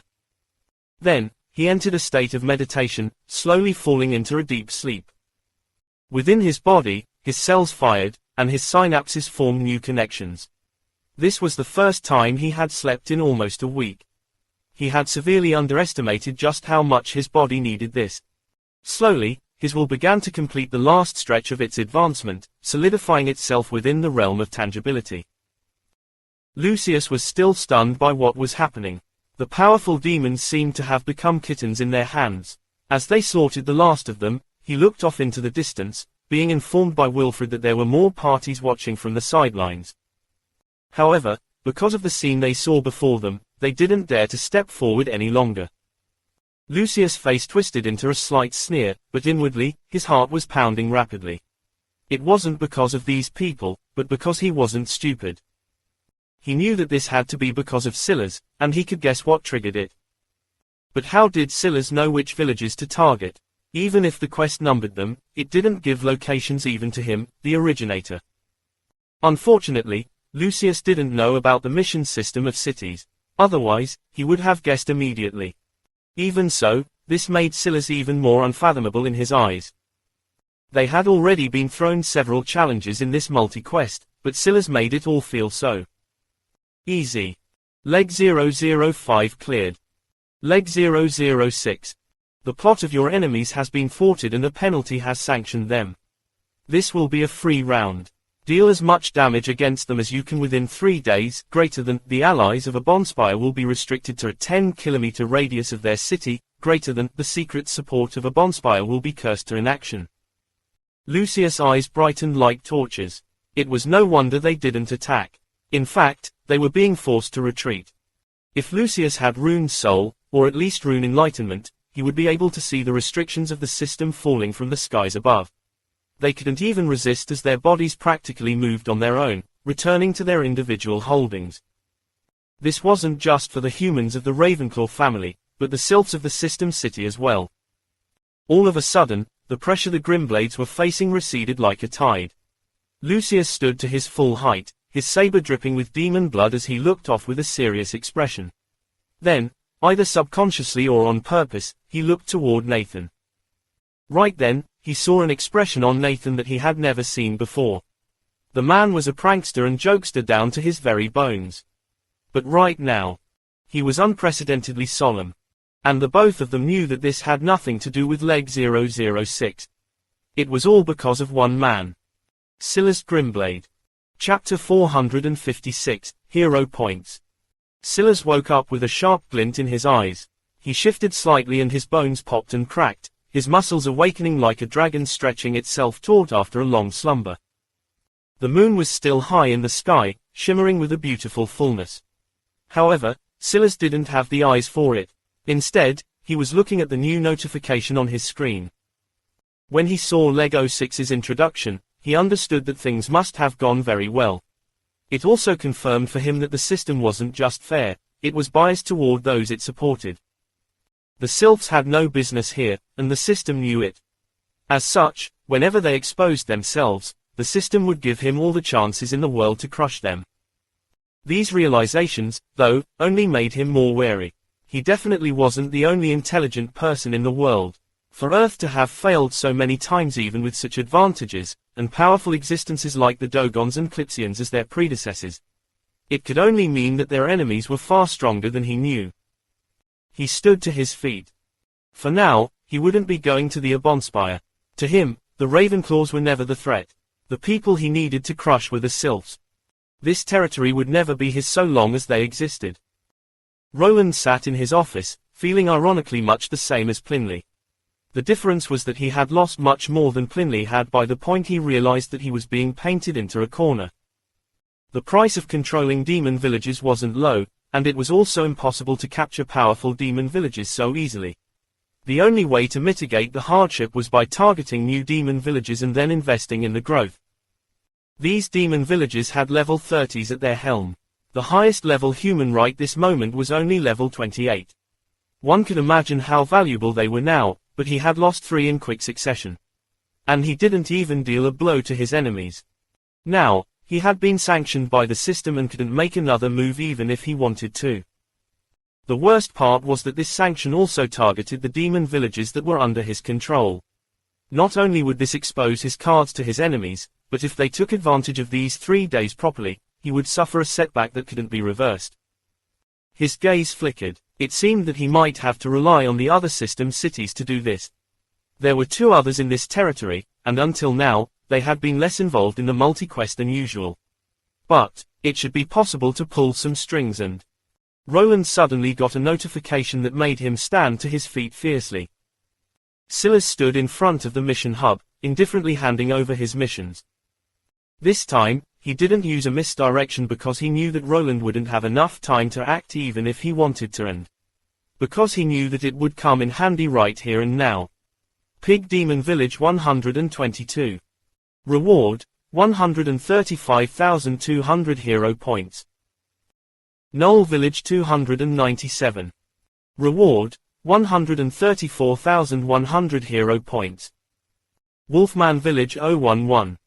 Reward, 145,000 hero points. Suddenly, he had over 500,000 hero points on hand. Trade Hub. Greater than Marquis promotion 500,000 hero points. Greater than Duke promotion 1 million hero points. It wasn't enough. From what he understood, becoming a Duke of a city would give him the right to buy Duke-graded land. In a lot of ways, this would be like having a city within a city. He was less interested in the dukedom, though, and far more interested in the nexus he would gain access to as a result. This nexus would only be a single step weaker than the nexus a city lord would have access to. Until now, the best nexus he had ever accessed was a bronze one from a reward. Other than that, it was just the common nexus from Castlemaine. However, the Duke of a system city should have unlimited access to a bronze nexus. Although this nexus wouldn't upgrade to silver, it would progress with the level cap of the system city and thus always remain relevant so long as Earth continued to improve. It had to be remembered that the strength of a system city was decided by the best warriors of Earth. The city lord would be capped at 10 levels above the highest level on the summoned world, and their 10 generals would be 2 levels beneath them. Of course, this didn't include any additional stat boosts they'd receive from armor and title boosts. Unfortunately, all the hoping in the world wouldn't change the fact he was still short. He was also pretty sure that these were discounted prices thanks to his merits. In that case, what he would have to do would definitely be more complicated. The ideal scenario would be to become the city lord of this system city. Not only would he gain all the wealth that came with it, but he would erase an enemy for him. Unfortunately, things were too complicated. The second best path, then, was to find a way to handicap them so that they couldn't interfere even if they wanted to. Silla's mind churned with a wild array of thoughts. If it was just as easy as gathering more hero points, he would do that. But there simply wasn't enough time. He didn't have the strength yet to clear villages headed by level 30s on his own. That would be suicide.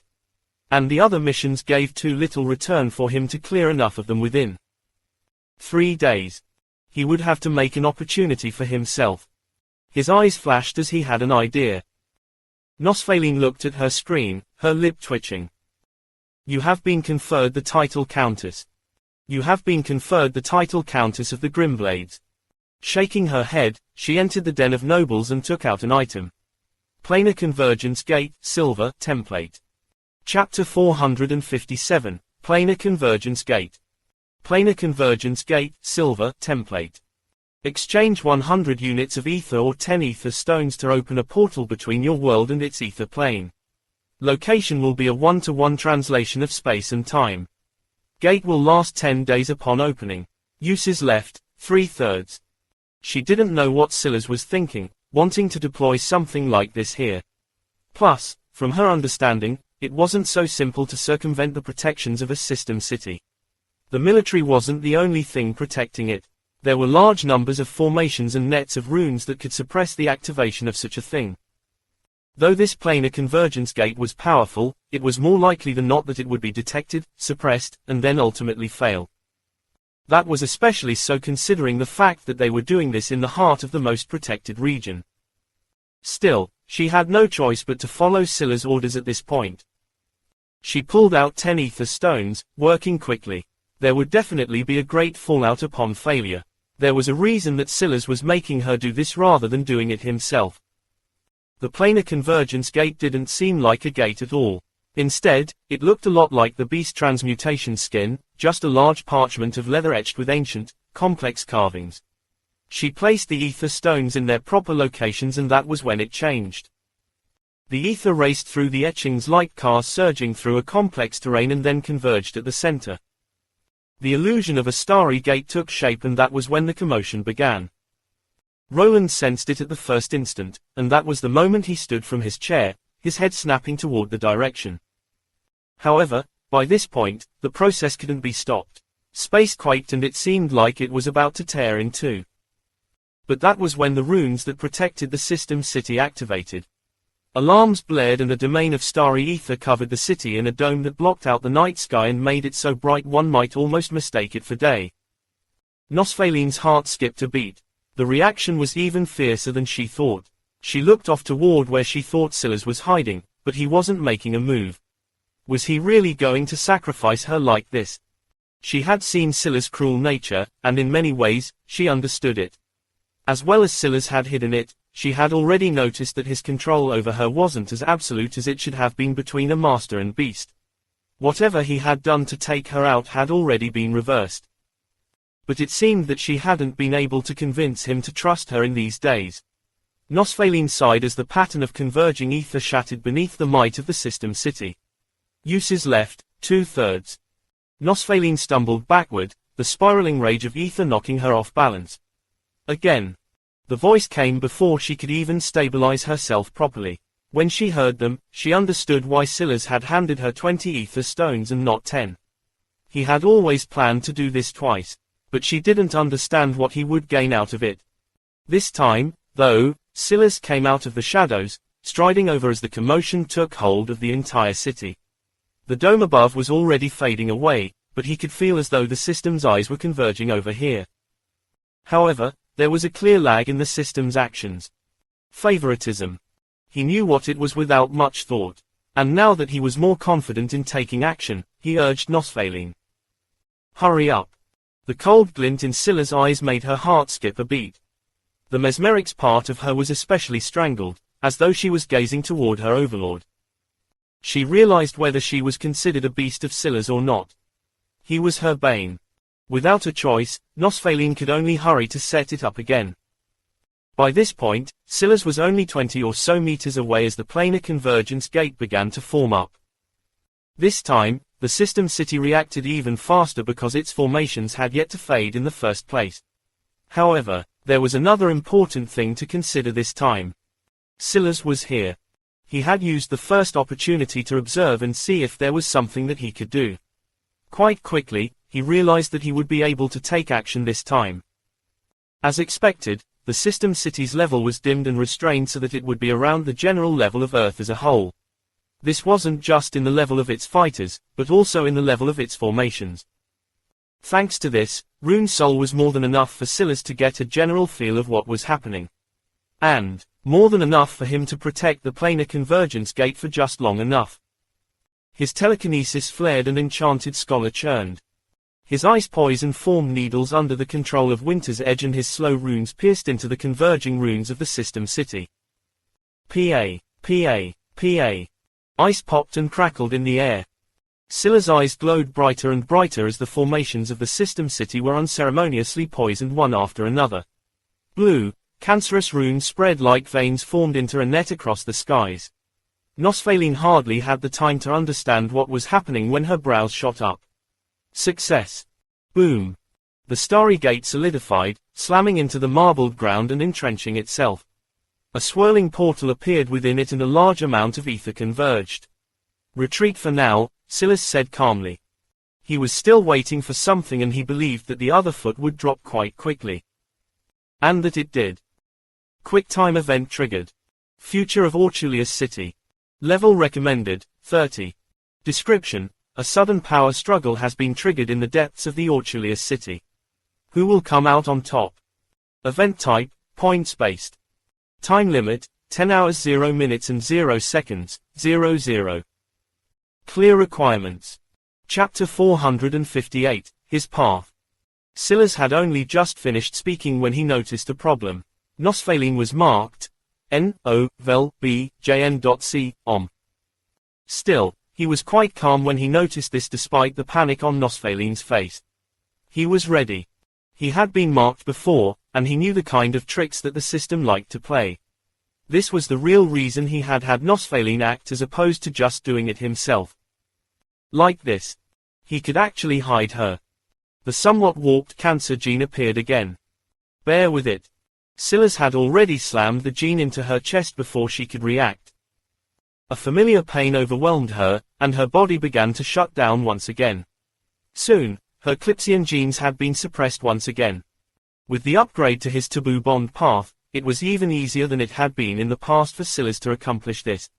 Adding on to that his familiarity with the process, it barely took a few seconds before Nosfaline was tossed back into his hibernation realm. He looked above his head and nodded. He had been partially worried that the beacon would transfer to him, but at the very least he had confirmed that at least a legendary path ability could circumvent the system to some extent. Nosfaline has had time to really drill the suggestion into Sonova, but only time will tell if it will hold up these 10 days. I'll have to watch my back in the meantime. Silas began to retreat from the region just as the first beasts began to rush out of the portal. Because the gate was much more controlled than the usual portal, it wasn't constantly expanding. However, that didn't mean it wasn't quite large. The gate was at least 30 meters tall and 10 meters thick. It was more than enough to unleash a great deal of absolute chaos. And I'm in luck. Silas hadn't been paying much attention earlier, but he had felt a slight frigid wind coming from the other side. However, now he could confirm it. The world on the other side was likewise a wintry land. However, this shouldn't have been a surprise. He had mostly spoken those words perfunctorily. It had to be remembered that the planar convergence gate connected the ether plane to the proper Earth coordinates, or vice versa. In addition, it had been implied through the description of the multi-quest that the Africor continent was not the proper landing location and that its climate and that of the Evergreen territories would certainly clash. Using this as a foundation, it was simple for Silas to deduce that when he connected the Evergreen territory to Earth with the planar convergence gate, he would certainly be connecting to a location of similar climate. And in this case, he would have the advantage in ether. There was no doubt that the path of the Mancer had a great deal of potential, but there were also drawbacks. If he was in an environment that was too adversarial to his own, it would be far more difficult to cast ice poison skills, even with the support of Rune Soul. But now, he would be able to maintain his advantage. Other side of planar convergence gate. The Celestial Republic. Report. Viday Song, FFF. Level, 26. A portal has appeared on the Great Celestial Wall, sir. Viday looked up from his documents, his eyes sharpening. He had the air of a general to him. Though he was somewhat short in stature, standing at around 5 feet 8, he had an aura of a man a foot taller than that. His reporting officer couldn't help but shrink beneath his gaze. What happened? Viday asked slowly. According to their analysis, there should be no such portal. Although it was difficult to predict the appearance of portals into the future, within a few days, the weather forecast, so to speak, should be quite accurate. A random portal couldn't appear in such a highly monitored region without cause. We are still investigating, but all signs point to this being done on purpose. The portal is very stable and a gate has appeared. This gate also seems to have a particularly strong luring effect on beasts. The ether is more stable, so it gathers more systematically. The great celestial wall is already being overrun. The wall was long. It was impossible to defend every inch of it. Instead, it was mostly used to bolster defenses in certain areas. The location of this portal happened to be particularly inconvenient as a result. Viday stood. Hand out my orders. Send a report back to headquarters and gather up the men. They needed to move out now and be prepared for the other foot to drop. The odds that this was a plot against the government were low. But they had to be prepared for it nonetheless. And if it wasn't, this was likely an opportunity. As expected, the words had barely come out when the QuickTime event notification reached him. A system city. His gaze flashed as he made several decisions at once. ... Within General Song's encampment, a familiar man sat in silence. Morgan Hayes, FF. Level, 13. Professor, you're needed. Morgan looked up. Where's the brief? There isn't one. Emergency situation. Morgan stood when he heard this. All right, bring me where I need to go. Orchulius City. Silas didn't go very far from the planar convergence gate as the warriors of the system city began to converge. His focus had turned to the clear conditions of the QuickTime event. One of them, unsurprisingly, was finding and killing the culprit. That, obviously, being Nosfaline. But he had already hidden her away, and the odds of that were minimal. However, after this, the challenge changed. Clear requirements. Greater than the culprit of this incident has been hidden through mysterious means. Find the secrets hidden in the dark and kill both the culprit and their conspirators. It was unsurprisingly a very difficult requirement to meet. If Silas wasn't the one who had done it, he wouldn't even know where to start. Obviously, this wasn't a requirement he could meet. So his path was the others. Chapter 459, Clear Requirements. Clear requirements. Greater than, their conspirators. OR. Greater than, maintain top score. OR. Greater than, kill the leaders of all involved parties. The last one, that was surely there for the sake of the conspirators, or in other words, Silas and Nosfaline. However, what did it mean by all leaders? One should obviously be City Lord Orchulius. But the fact they're multiple should mean. He looked toward the portal. There had to be another power on that side. Since it's a portal to Earth, it's most likely either a particular government or legacy. But there's no way to confirm unless I actually go there. That said, Silas looked off into the distance, and City Lord Orchulius was rushing over. It wasn't just that, but he had a great number of elites with him, 10 generals, 100 colonels, and much of the city's army converged. They organized almost cartoonishly fast, but Silas also had to realize that much of the army were humans spawned for this purpose and this purpose alone. They were disciplined to a fault, and finding a gap in their rigor would be nigh impossible. That was when Silas saw that there was a beacon above City Lord Orchulius's head. By extension, whoever the other leaders were, they should have beacons above their heads as well. This gave Silas a huge advantage. He was in the dark while all of them were exposed. It was the complete reverse of the Arctic Emperor Cobra situation. However, this didn't put him at ease. If anything, it made him frown. Even if the system showed favoritism, it definitely wouldn't be to this extent. There had to be a catch somewhere. He realized what the catch was not even a moment later. City Lord Orchulius didn't even make a move, just standing there while he scanned the region with sharp eyes. Silas wasn't the only noble watching from on high, and because he was somewhat hidden, the City Lord didn't notice his presence immediately. And even if he did, there was nothing he could do about it. Unless he had probable cause, he couldn't just attack a sitting noble like that. The dukes would revolt against him and he would be usurped, making Silas' task all the easier. However, that wasn't the important part. What stuck out to Silas was the fact that although the City Lord didn't make a single move, his points began to skyrocket. That was when Silas understood what was happening. First, the easiest way to gather points was by killing beasts. He assumed that another method would be killing the members under the other, leader, as well, but he had yet to confirm that.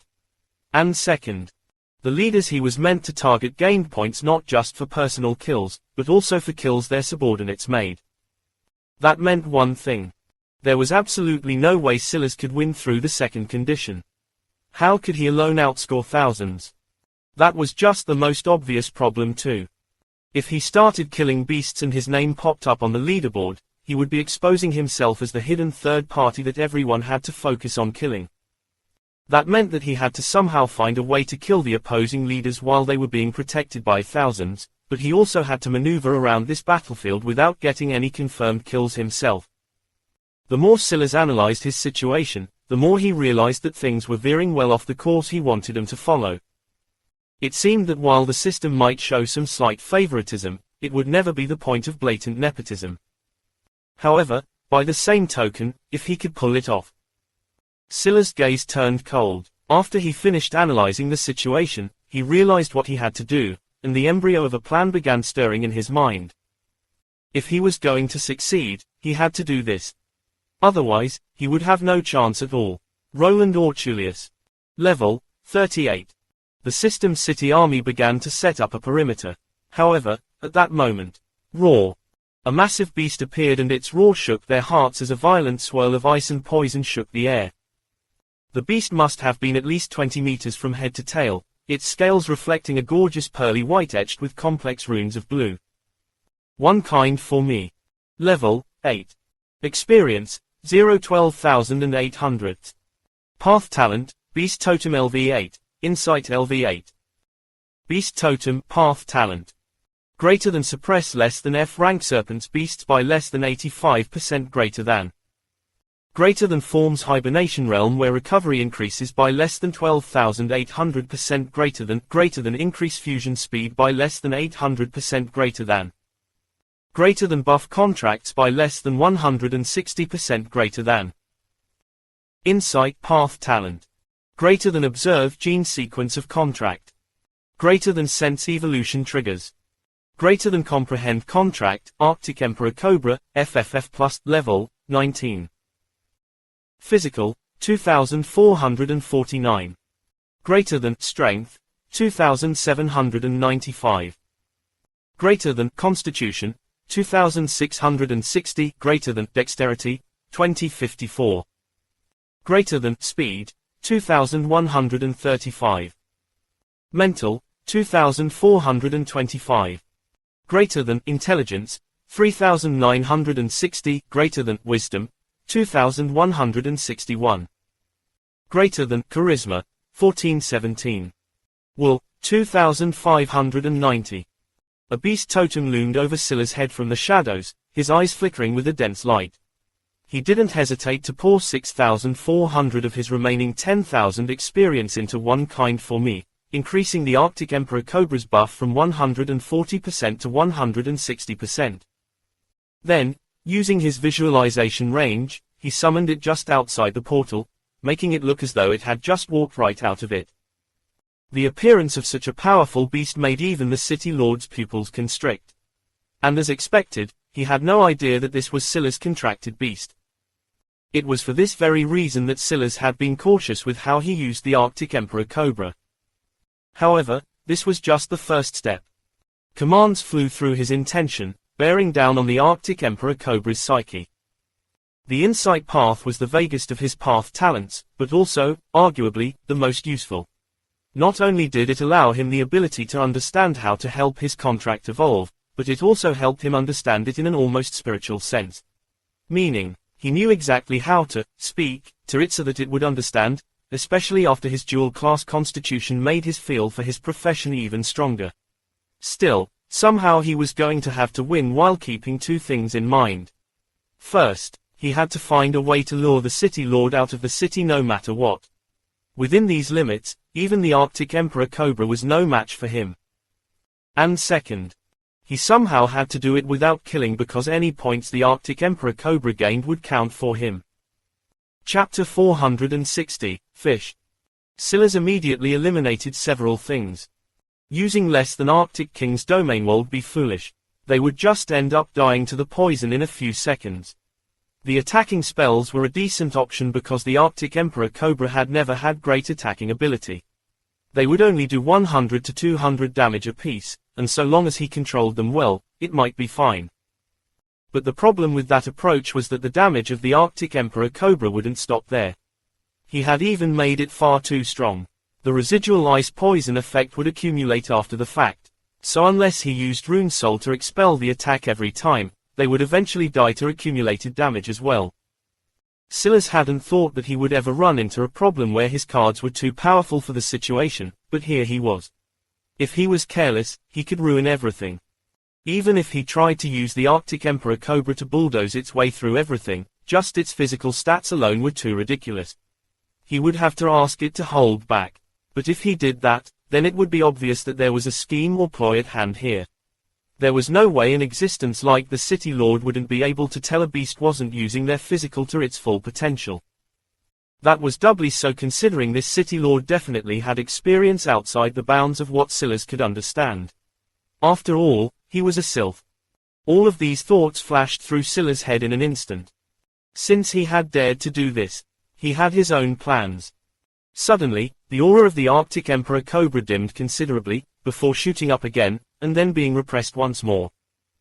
The wild fluctuations of the Arctic Emperor Cobra's aura caught the experts off guard.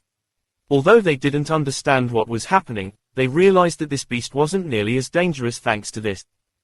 It was then the Arctic Emperor Cobra let out a bellow, the confusion in its eyes disappearing as it charged forward. Silas sat in perfect silence on the rooftop of a building in the distance. His eyes were closed and he was in a perfect state of focus. From time to time, his own aura would fluctuate as well and his control became more finely tuned. At the moment, he seemed to become the Arctic Emperor Cobra. Its sentience was far beneath that of the Basilisk King. As such, it practically let him step into its body like a puppeteer. He subconsciously used less than madness control before he could even realize that it likely wouldn't work. Only to be shocked when it actually did. A part of him realized that this might very well be the breakthrough in less than madness control that he needed. After all, he still hadn't forgotten the mission he received to create a better version of it. Unfortunately, now wasn't the time to consider it.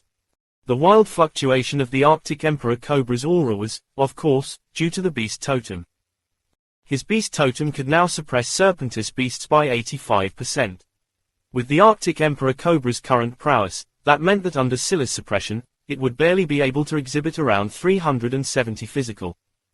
However, that was only if one ignored the fact that the reason the Arctic Emperor Cobra had such high stats to begin with was because of the 160% boost he could give it. When Silas flipped the switch from buffing to debuffing, the Arctic Emperor Cobra couldn't even muster up 150 points of strength. And that was exactly what Silas was doing now. He was carefully controlling the Arctic Emperor Cobra, buffing and debuffing it at a rhythm that seemed erratic on the surface, but was actually a series of perfectly timed maneuvers. Every time the Arctic Emperor Cobra was about to suffer a great blow, he would bump up the buff, allowing it to benefit from its full 2660 constitution. Or when he needed it to carve through some distance or an opening bubbled up, he would allow it to use its full 2135 speed.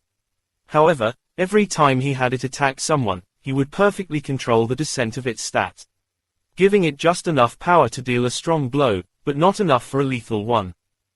Everything was within the purview of his calculations, and he found that he could perfectly fine-tune the effectiveness of his beast totem, measuring exactly how much he wanted to suppress the Arctic Emperor Cobra and exactly how much he wanted to buff it. As expected, around this time, City Lord Orchulius was observing every little thing. He already had his own conclusions about what was happening here, but most importantly, there was a light of greed in his eyes. Such a powerful level 19 beast with such an odd curse-like affliction wasn't something you came across every day. The odds that it had silver genes were also quite decent. However, the City Lord didn't make a move immediately. The battlefield was a mess because of the Arctic Emperor Cobra, but there were a large number of other beasts pouring out as well. Although he didn't fear them, there was no easy way to take down the Arctic Emperor Cobra. By the same token, Silas was patient. So patient, in fact, that it didn't even seem like he was breathing very frequently at all. He bided his time like he was playing a game of chess, slowly pushing the Arctic Emperor Cobra up the board until it seemed like it was being lured closer and closer to the city lord. Then the fish bit. Roland gave out a command and 2 of his generals swarmed toward the Arctic Emperor Cobra. They were certainly no joke. They were both level 36s and had eye-watering stats. For the first time, Silas began to allow the Arctic Emperor Cobra to suffer some wounds.